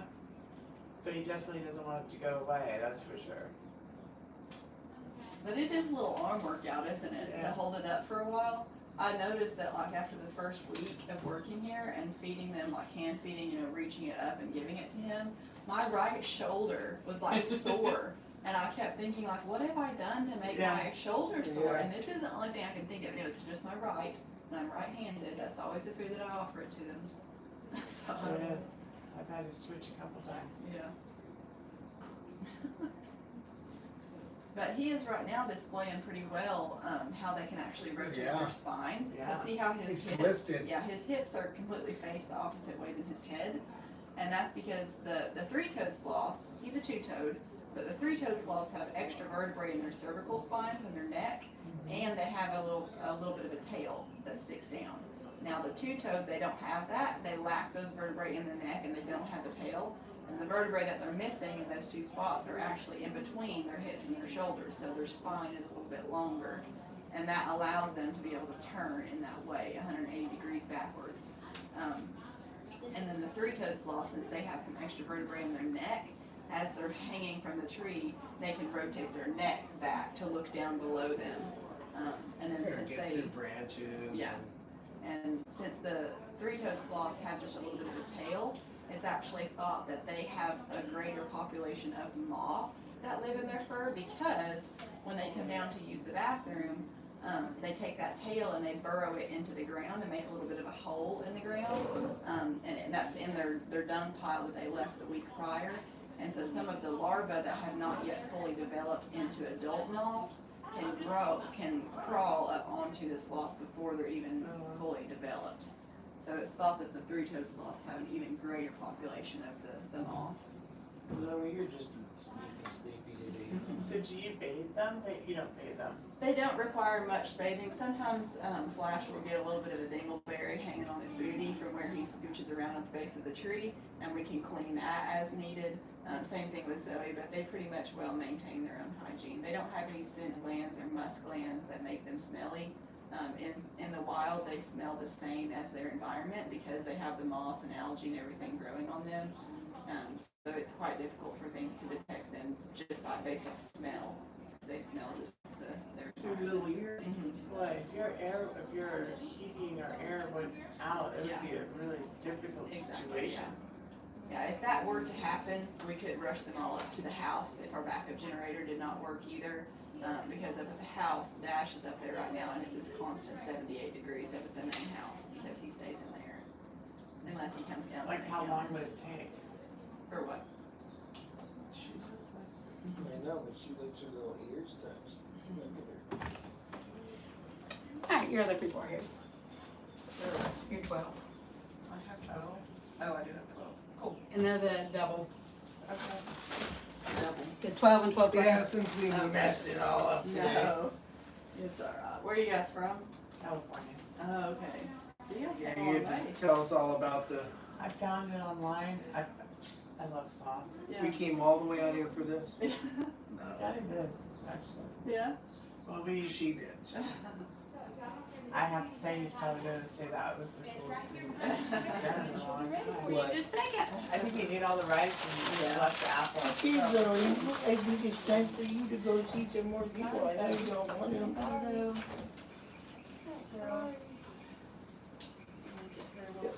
Oh, she's like, Mama, you'd like other people. That's Tootsie.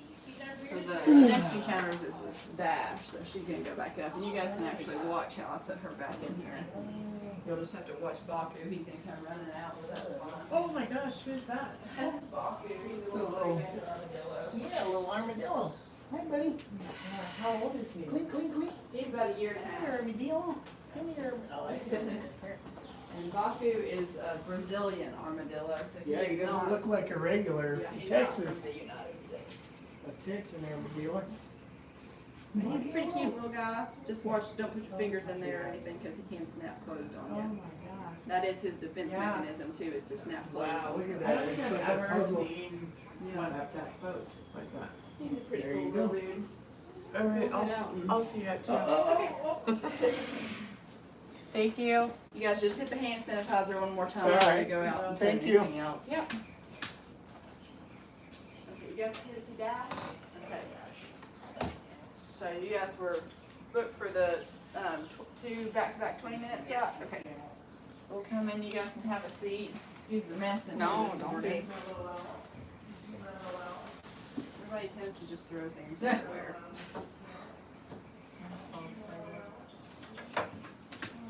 Let's see if I can clear some of this mess off. No, it's alright.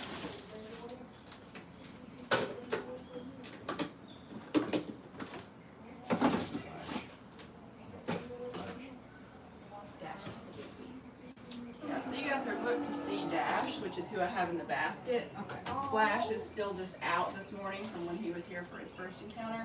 So he's not part of this encounter, but Okay. sometimes when they do, you know, we let them do what they want to do. We'll close this door back here.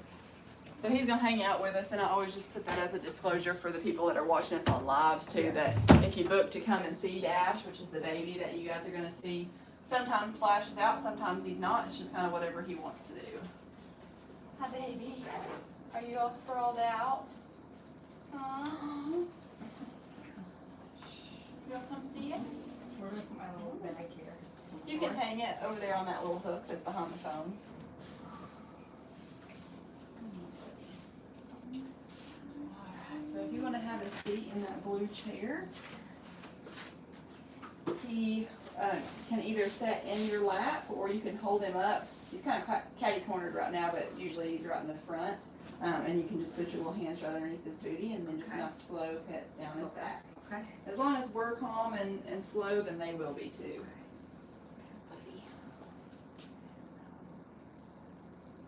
Can I take pictures or? Yeah, that's fine. So Dash is just 8 months old. He is still a growing boy. Still got a long life ahead of him, hopefully. In captivity, sloths can live up to be 50 years I was old. gonna ask you. Yeah. The oldest sloth that we know of was named Jan, and he lived in a zoo in Germany. He was 54 when he passed away. Wow.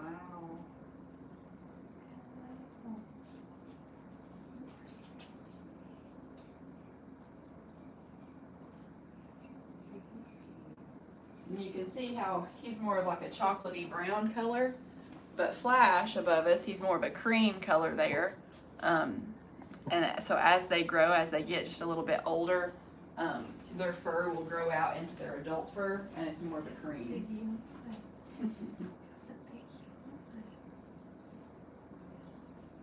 Now, up until Dash is a year old, he spends most of his time up at the main house in the owner's bedroom, just for closer observation and everything. He has an enclosure up there that he stays in, but he does come down in the evenings and to do his encounters and everything. But sloths have very specific temperature requirements. It is a constant 78 degrees in here and in their enclosures, and it's the same way up at the main house.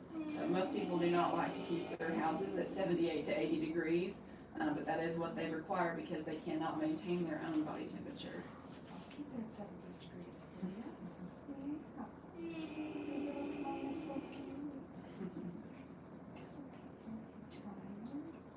How often do they sleep? So scientists used to think that they slept like 18 to 20 hours a day, but actually after doing a little bit closer research, they realized that a lot of the times that they were hanging there and they thought they were sleeping because they weren't moving or doing anything, they were actually just hanging there with their eyes open and not doing anything and not actually sleeping. So they changed that number to be about 15 to 16 hours a day, which is still a lot of sleep.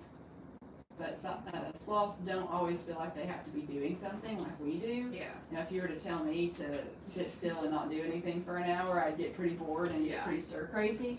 But these guys don't feel like they constantly have to be doing something. In fact, if they aren't eating, then they're doing nothing. They're either just hanging there digesting their food, or they're hanging there and taking a nap, because their diets are already very, very low in caloric content. Yeah. So they don't have the energy stores and the means to be able to just be expelling energy by doing different things.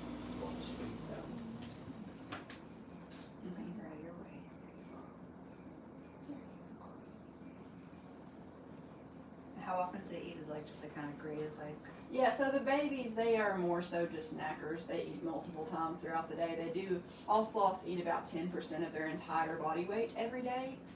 But he doesn't have so much so set times that he's going to eat. He just kind of snacks throughout the day as he's hungry. Do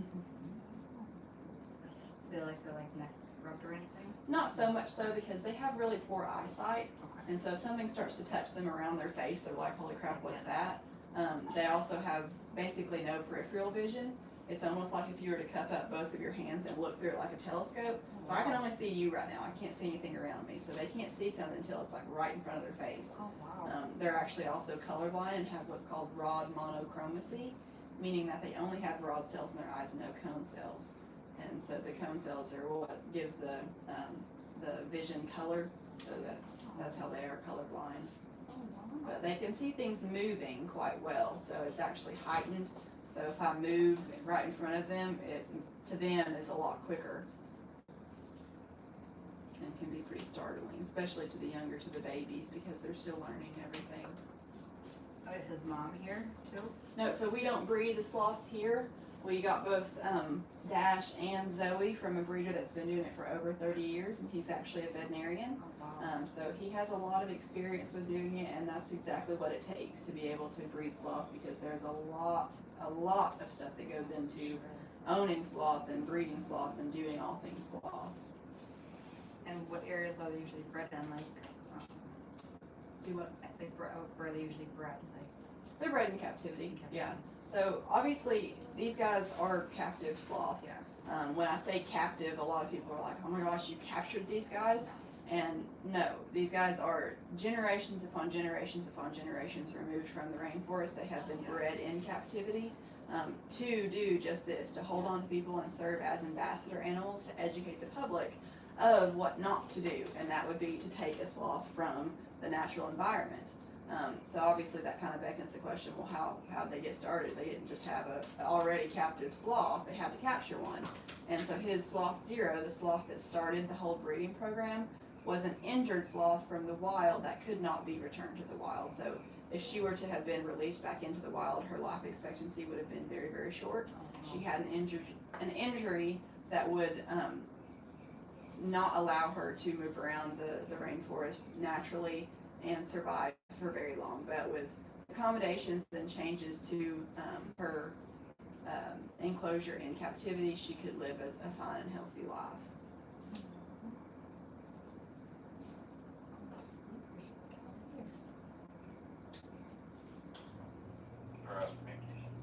So it would be essentially the difference between holding a house cat and a feral cat. If you were to go out and get a feral cat from off the streets, you'd have a totally different interaction with them than you would with a house cat. Yeah. So it would be the same way with a wild sloth. They would not react like this. They would not just sit still and let you to pet them. So these guys have been bred for this. Their mothers were clicker trained to know that when they hear that clicker noise, the breeder gives her just a little bit of a treat, whether that's a banana or mango or something like that. And then the breeder would borrow baby for just like 10-15 seconds and then give baby right back to mom. So it's always a positive interaction with people in that way, so that when they are weaned completely of their mother's own choosing, they're used to being held to upwards to 30 minutes to an hour a day at times.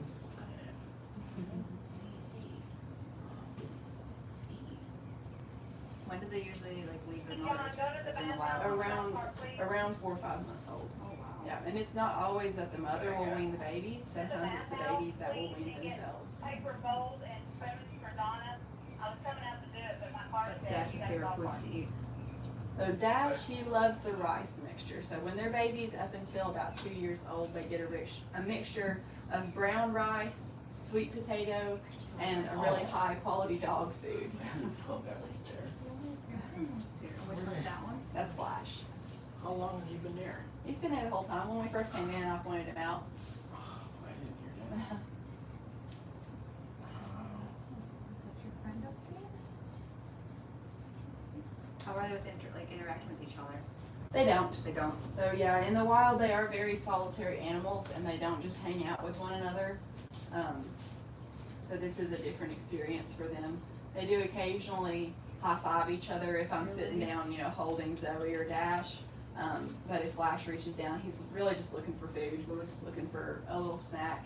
And then whoever I have holding on to, sometimes they get a little bit curious about what's above them. They can't really see that well.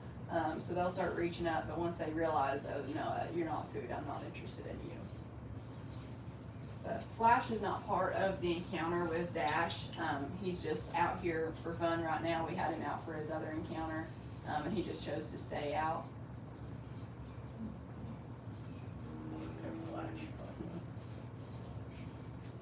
From Zootopia.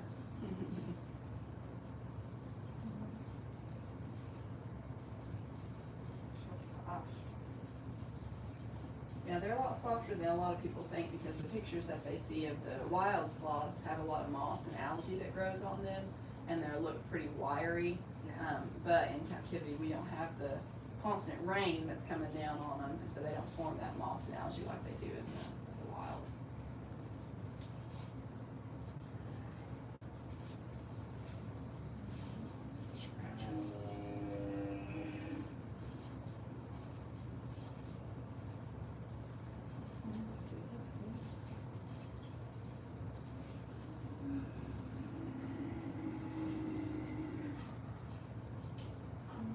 Say they come down once a week from the tree Yeah. just to go to the bathroom and then go back up. Yeah, so they wait until about every 7 to 10 days to use their business, to do their business, and it's always at the base of the tree. Wow. Even in captivity, they use the same tree on the same side of the tree to the same pile that they did the week prior. Oh, wow. Not because they're creatures of habit, but because of the sloth-moth symbiotic relationship. Obviously, these guys don't have any moths that live on them in captivity, but that is so hardwired and instilled into them that they still do it, even though these guys have been generations upon generations upon generations removed from the rainforest and in That's so captivity. interesting. They need that because in the wild, they have those moths that live on them that serve to be their form of protein and bacteria to digest their food. So once a week when the sloth comes down to the base of the tree, they use the same tree, same side of the tree, same pile, and they use the bathroom. They do a little potty dance where they scoop their booty down on the pile that they had previously made, and the moths that live on the sloth's back come down and they lay their larvae in the dung pile of the sloth. The next week when the sloth comes back down to that same pile to use the bathroom, those moths that were larvae have now developed into adult moths, that climb up onto the sloth and they catch the ride back up into the canopy of the rainforest. So it benefits the moth because they have a little transportation to and from their breeding ground. Yeah. And they also have the moss and algae that's growing on the sloth's back to be their food source. Now the sloths benefit because when they turn around and groom themselves, they lick up a portion of the moths, and that is their protein in the wild. And then they also lick up a portion of the moth's waste that is on the back of the sloth, and that's where they get the bacteria to digest their food. So they don't digest their food through an enzymatic process like we do, it's a bacterial process. And if they don't have that bacteria, then they're not going to be able to digest the food that's in their system, and that would be the end of the sloth. So that kind of beckons the question, well, how do these guys digest their food if they don't have any moths that live on them? And that's because on day 3, when the baby's just 3 days old, the sloth will come up and lick the mother around the mother's mouth. The mother sloth has bacteria that's not only in her intestines, but it's in her esophagus and in her mouth as well. So when she eats, it kind of froths up in the corners of her mouth. And that baby will lick that up, and that's where that baby will start to get the first bacteria to develop its own bacteria colony. And that baby will keep the bacteria in its gut for the rest of its life as long as conditions are favorable. So for them, they can't maintain their own body temperature, so it has to stay a constant 78 to 85 degrees for them, or that bacteria will begin to die off. If that bacteria dies off in the sloth's gut, they're not going to be able to digest their food, and they can pass with a full stomach of food. So it is very sensitive, and we do always have to be on top of that. They do have outdoor enclosures, but we only open up those for them to go out when it is warm enough out there and humid enough for them. They require at least 50% humidity in their enclosures, so we always have to keep an eye on that and make sure all of the elements and everything is just right for them so that they can maintain that bacteria that's in their gut. Yeah. So it's a very sensitive. I know with the moths, like, do you have them in their enclosures too? Nope, they only live in the rainforest on the sloths, so they don't have them here at all. And that's why a lot of people wonder, well, how do the sloths digest their food then if they don't have the moths? And that's from how I was talking about when the baby's 3 days old, she'll start to lick up around the mother's mouth and get the bacteria from her.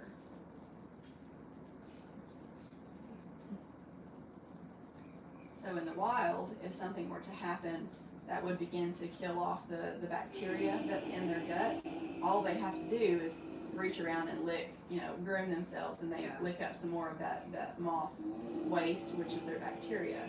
But here, since we don't have the moths or the moth's waste, then we have to make sure that everything stays exactly the way that it is supposed to be. Otherwise, if the bacteria is killed off, then there's no way to get that back. It's really difficult to get that back. There are some different methods that you can try to use, but it is pretty difficult to reestablish that colony. So you're really on top of everything. Yeah, you have to be, and that's why I've only been here for about 3 weeks, but beforehand it was just, I've been here 3 weeks. it was everybody that just kind of pitched in to help do encounters and take care of the sloths and everything, which is great, but at the same time, you really need one person that it's their job to do it, because then if anything goes wrong, it falls on that one person, who is supposed to be doing it. And there are set people on my days off that it's their job to come in and make sure that the doors are closed, that they get the right amount of food, that the temperature's good, the humidity's good, and everything is just the way that it's supposed to be. So did you have to go through like training beforehand? Mm-hmm. Like it's like school for like all the research and everything, or did we Well, research before you started this? Yeah, no, well, I have my bachelor's degree in animal science. I got that at the University of Tennessee, and I wanted to go to vet school, and so I've got a lot of prior knowledge with a lot of other different types of animals, and just, generally a good head on my shoulders to pay attention to things like that. So it did take a lot of just research on my own time, figuring out what the requirements were and what everything is supposed to be for them to be able to keep everything just right, but yeah. To my knowledge, there's not like a sloth education class that you can take, but a lot of on-the-job training is really what it was. Do you guys have any other encounters for today? No. This is it? Yeah. Were you guys staying here, or did you come in just for this? Yeah, just for this. Really? I have family in Knoxville. Yeah. So we're from Pennsylvania. Okay, gotcha. Yeah. So when I saw that you had, did you get the little bag left? Since they have such bad eyesight, they can hear very, very well, and they can smell very well. So a lot of times if I start rustling some things around, they're like, "Ooh, what's that? What do you have?" Coming over this way. Rustling, you guys coming over this way.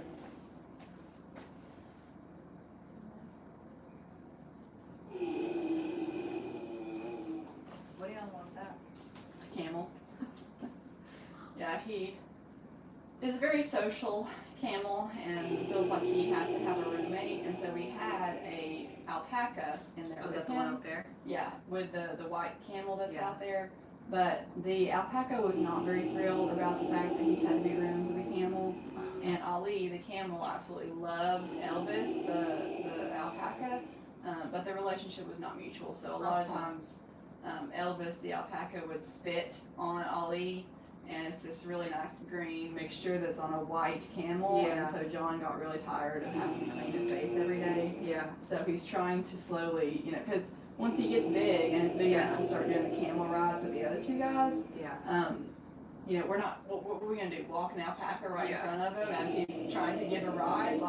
And alpacas don't live as long as camels do, so it's like we've gotta wean him from this relationship at some point. But, yeah, John decided that it started today. So, there's actually a place that you can stay right above up here. It's called the Camel Condo, and it has some looking glasses down into where the camels are at. So I don't think that we have any guests up there right now, because if we did, they would definitely not enjoy their stay with a camel screaming 24/7 down here. But yeah. And is this their enclosure? This is where they live right here? Flash is in there and Zoe's in there. And Dash right now, he stays at the house for the most part.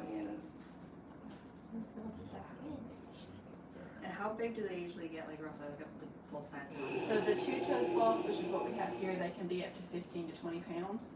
And the three-toed sloths, they're a little bit smaller. They don't get quite that big. Yeah, Flash is about 14 pounds. Not happy out there. No, he's not. I don't know why because we have two baby camels right now, and I don't know why we don't just try to put those two together, because they don't spit. Camels don't spit like alpacas do. So if they could just room those two together, then problem solved. They're both camels.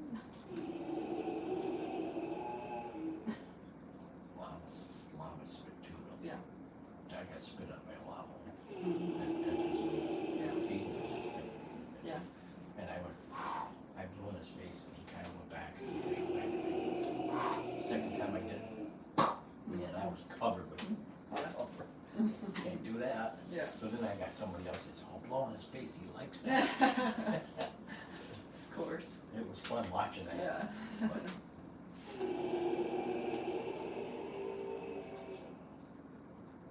So sweet. You're so chill.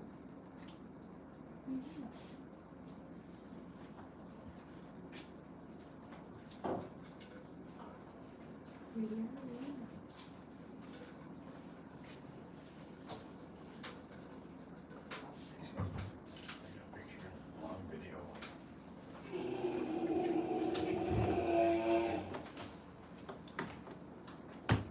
It has been about 20 minutes if you guys wanted to switch over and both have time to hold. Is that what you're wanting to do, or were you wanting to hold the whole time? Most of the time. Okay, that's fine. I'll give them like 5 minutes. Okay.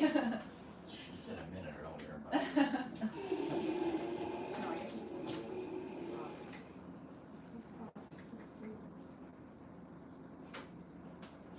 soon as you started moving around. How many encounters do they usually do a day? So none of our sloths encounter for more than 2 hours a day, and that's totally booked. So they like to have really strict schedules and routines that they start to get down. And so Flash, he only does his enclosure and encounters from 10 to 10:30, and then 10:30 to 11, and that's if they're both booked back to back.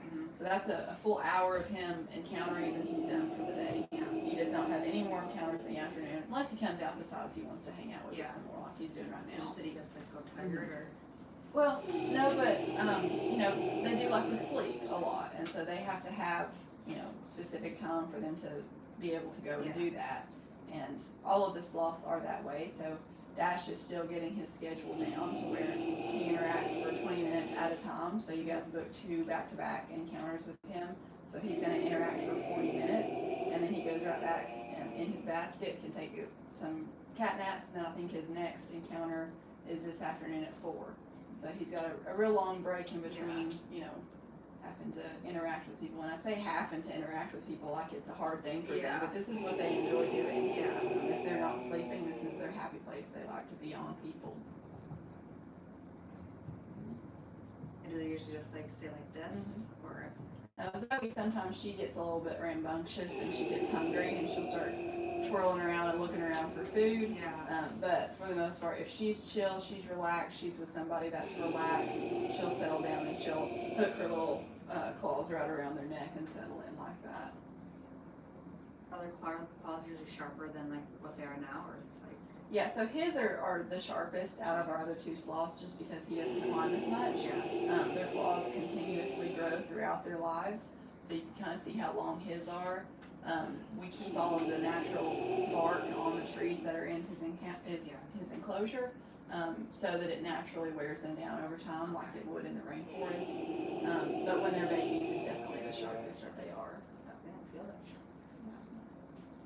Do you ever have to like trim their nails if they get like too overgrown, or they take care of them? They take care of them as long as you have natural bark and things like that to grind them down. Then you don't have to trim them or anything like that.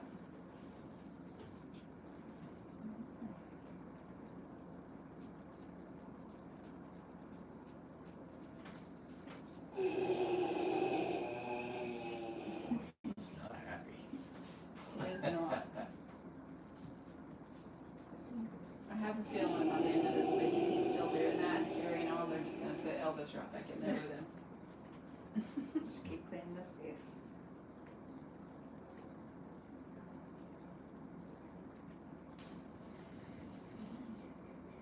Well, I saw that you have like you do kangaroo encounters, and what other kind of ones do you have here? So we have the kangaroo encounter, which is where you get to go out and you feed the adult kangaroos. You give them apples and sauces like that and everything. You get to learn all about the adult kangaroos. We have the kangaroo bottle encounter, where you get to spend time with the babies that are in here. And you get to bottle feed them and learn all about them and the embryonic diapause and all the fancy terms and everything about the babies. We also have camel rides where you can go out and spend some time. You just make a little lap around the field and you learn everything about the camels. We have the farm tour, which is like a pretty good deal for what it is. It's like $20 a person, and you get to see all of the animals on the farm except the sloths. The sloths are definitely the highlight of the place, so we save those just for the sloth people. You want to go back in? Is that what you're wanting? You're going to go to the side if you want back in. And we always cater to what the animals want too. So this morning, Flash was having a slow morning, not really coming down as quick as he usually does. And we never force anything like that. We encourage. We went in there with a banana and we kind of blew the banana up towards him so he could smell that and come down if he wanted to. We tried a few different methods to see if he wanted to come down, but ultimately at the end of the day, if he decided that he did not want to come down, did not want to encounter, then that's not fine with us. It's not like we're gonna pester him to the point where we want him to come down. Everything is on their own terms, and it's the same way with Zoe. Zoe likes to be pet a very specific way, and if people don't pet her in that way, and she's showing them, hey, I don't like that, please don't do that. Obviously she can't talk like we do, she shows signs. Not everybody picks up on those signs, but if it upsets her to the point where people just still aren't listening about how to pet her the ways that she enjoys being pet, then we would end the encounter if the people can't listen to what we're trying to tell them. You look good. Yeah, he has a little hammock up there that he enjoys spending his time in. That was cool that he kind of like notched into Yeah, and so obviously we aren't sloths. We weren't raised by sloths, so we don't know all of the behavior and the characteristics that they will display and the body language that they show. Not always will we pick up on that. And so it's my job and it's our job to become sloth experts and to understand that, okay, he was taking a quick cat nap, but he woke up and looked right at that door and started kind of, motion over towards that door. And so I picked up that he wanted to go in there. That's where he was wanting to go. I'm gonna climb back in Yeah. there, where there's no Uh-huh. tree there. Yeah. Maybe enough to grab the edge of the. Yeah. And that's the same way with Zoe. She'll let out subtle cues like, hey, I don't love that you're petting me like that. And it's my job, if people don't realize that she's not liking that, it's my job to let them know, hey, you shouldn't really like the fact that you're, digging with your nails. She doesn't like that. Just use an open hand, just to keep them all happy and healthy.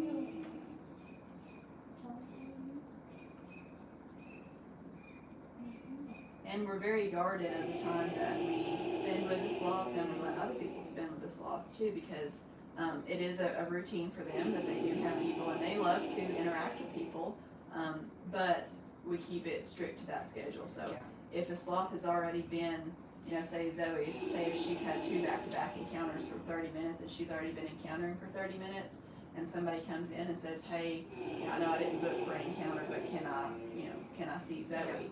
And that's a hard no, because she's already had an hour of interacting with people. And while she enjoys it, it's her schedule, it's her routine, that after that, she gets no more. And so she would go back up and she would be able to take a nap.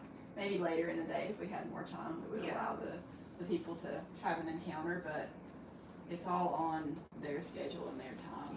Sometimes you see places advertised as drop-in sloth encounters, and you really have to be mindful of places like that and do your research. Yeah, because how are the sloths even going to know what time?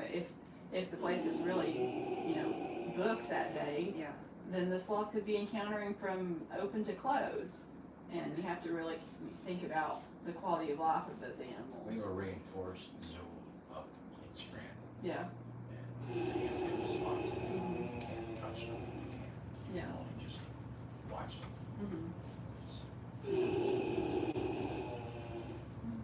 How do they? When she seen this whole slot, we're going. Yeah. I just think they're such fascinating animals. Yeah. How do they decipher like morning and night? Do they not? It's kind of like on their own. Yeah, I mean, well, we turn the lights on in the morning, and then we turn them off in the evening after we give them their dinner. But then it's just kind of a routine for them that when we come in at 9:30 in the morning, there's other people that get here earlier, but I get here at 9:30, and so he knows that when he comes in, when I come in, he starts hearing my voice, and he starts hearing things rattle around down here. Hey, I'm probably about to get my breakfast. Okay. And he comes down, and he knows that it's morning time, and it's time for him to start encountering. Do they ever get like sick or anything? No, sloths are, pretty healthy for the most part, unless they were to lose that bacteria colony. So if something stressful were to happen, if someone were to leave a door open and the temperature dropped below what it's supposed to, then that would begin to be, pretty detrimental for the sloth. But yeah, that's about they don't have any kind of like rabies or illnesses like that you have to worry about that they carry. They are generally healthy animals.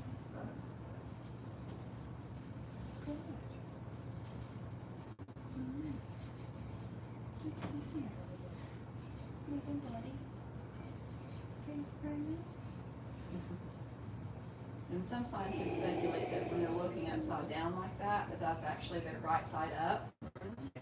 Because everything else that's inside of a sloth is geared to be upside down.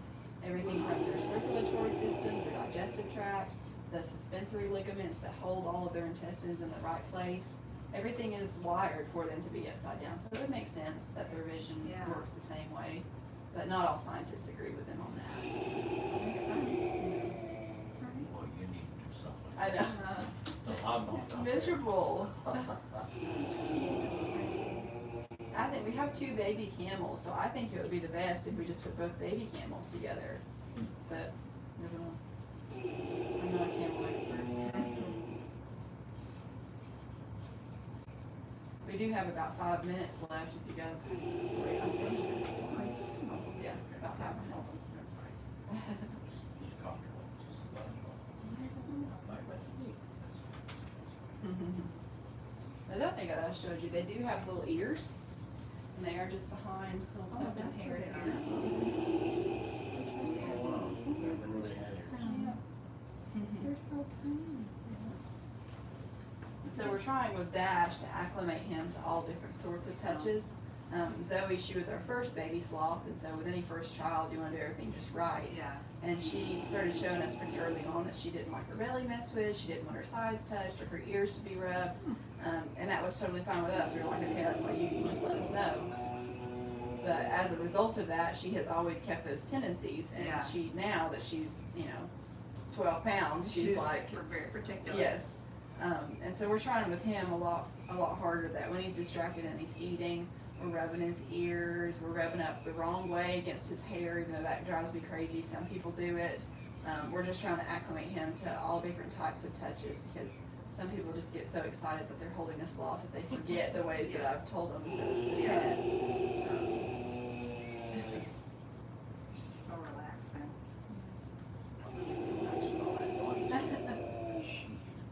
Somebody brought up the idea the other day that we needed to get a lazy boy in here and advertise taking a nap with a sloth for 30 minutes. Right? But I think that'd be a pretty good idea, but we don't have a whole lot of space in here to do that.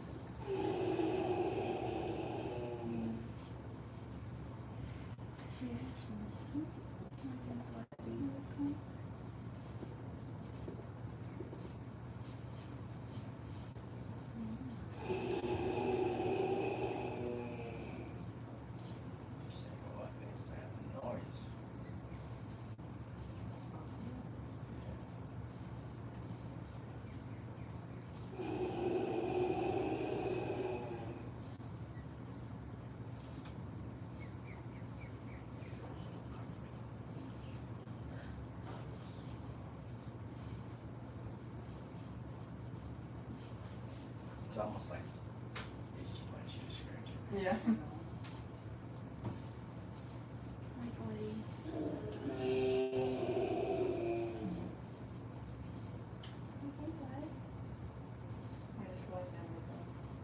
Cat right there.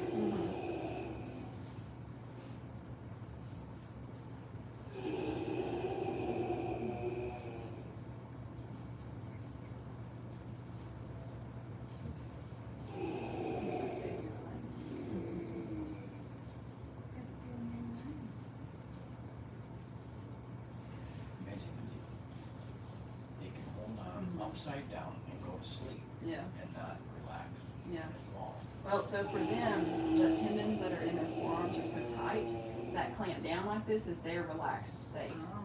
So to actually have to loosen up is what would take work and what would take effort. And that's the opposite for us. If I was to try to hang there for Yeah. just 30 seconds, it would be pretty difficult because I'm expelling energy. This is my stress state to have to be clamped down in that way. But for them, it takes no energy to do that. So they can sleep. It would be the same way as me sleeping with my hands open. Yeah. So it's just natural for them.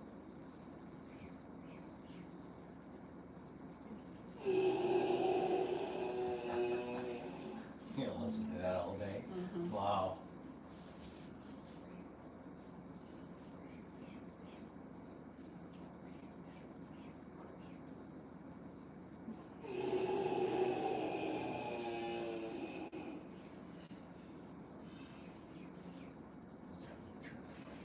That's one of our mute swan babies. Probably right outside the door there.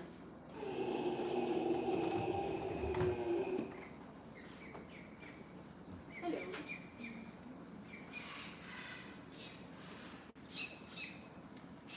This is Hans. He is our mute swan. The last babies that we had, a hawk got him, so we were trying to keep this one in. And even though this thing has been raised its whole life in here, it is still evil. Look at it. I mean, these things like never get friendly. Is it soft? They're soft too? Yeah. Soft. Yeah, they have like down feathers. But and he knows nothing other than people. Like this is just his natural.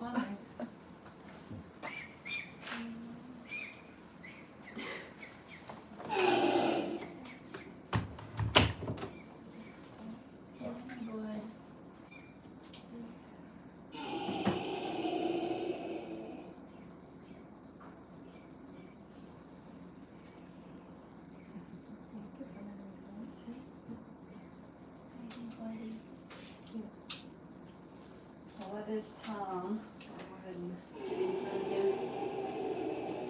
You reach reaches over, just don't let him swat you with this arm, because a lot of times, yeah, he reaches pretty quick. Pretty quick for him. Yeah. You're welcome. We'll head out here and say, get the hand sanitizer one more time. I'm gonna set him back further where he's not gonna fall. Alright, we'll head out here. There, Benz. If you guys wanna hit that hand sanitizer one more time for me.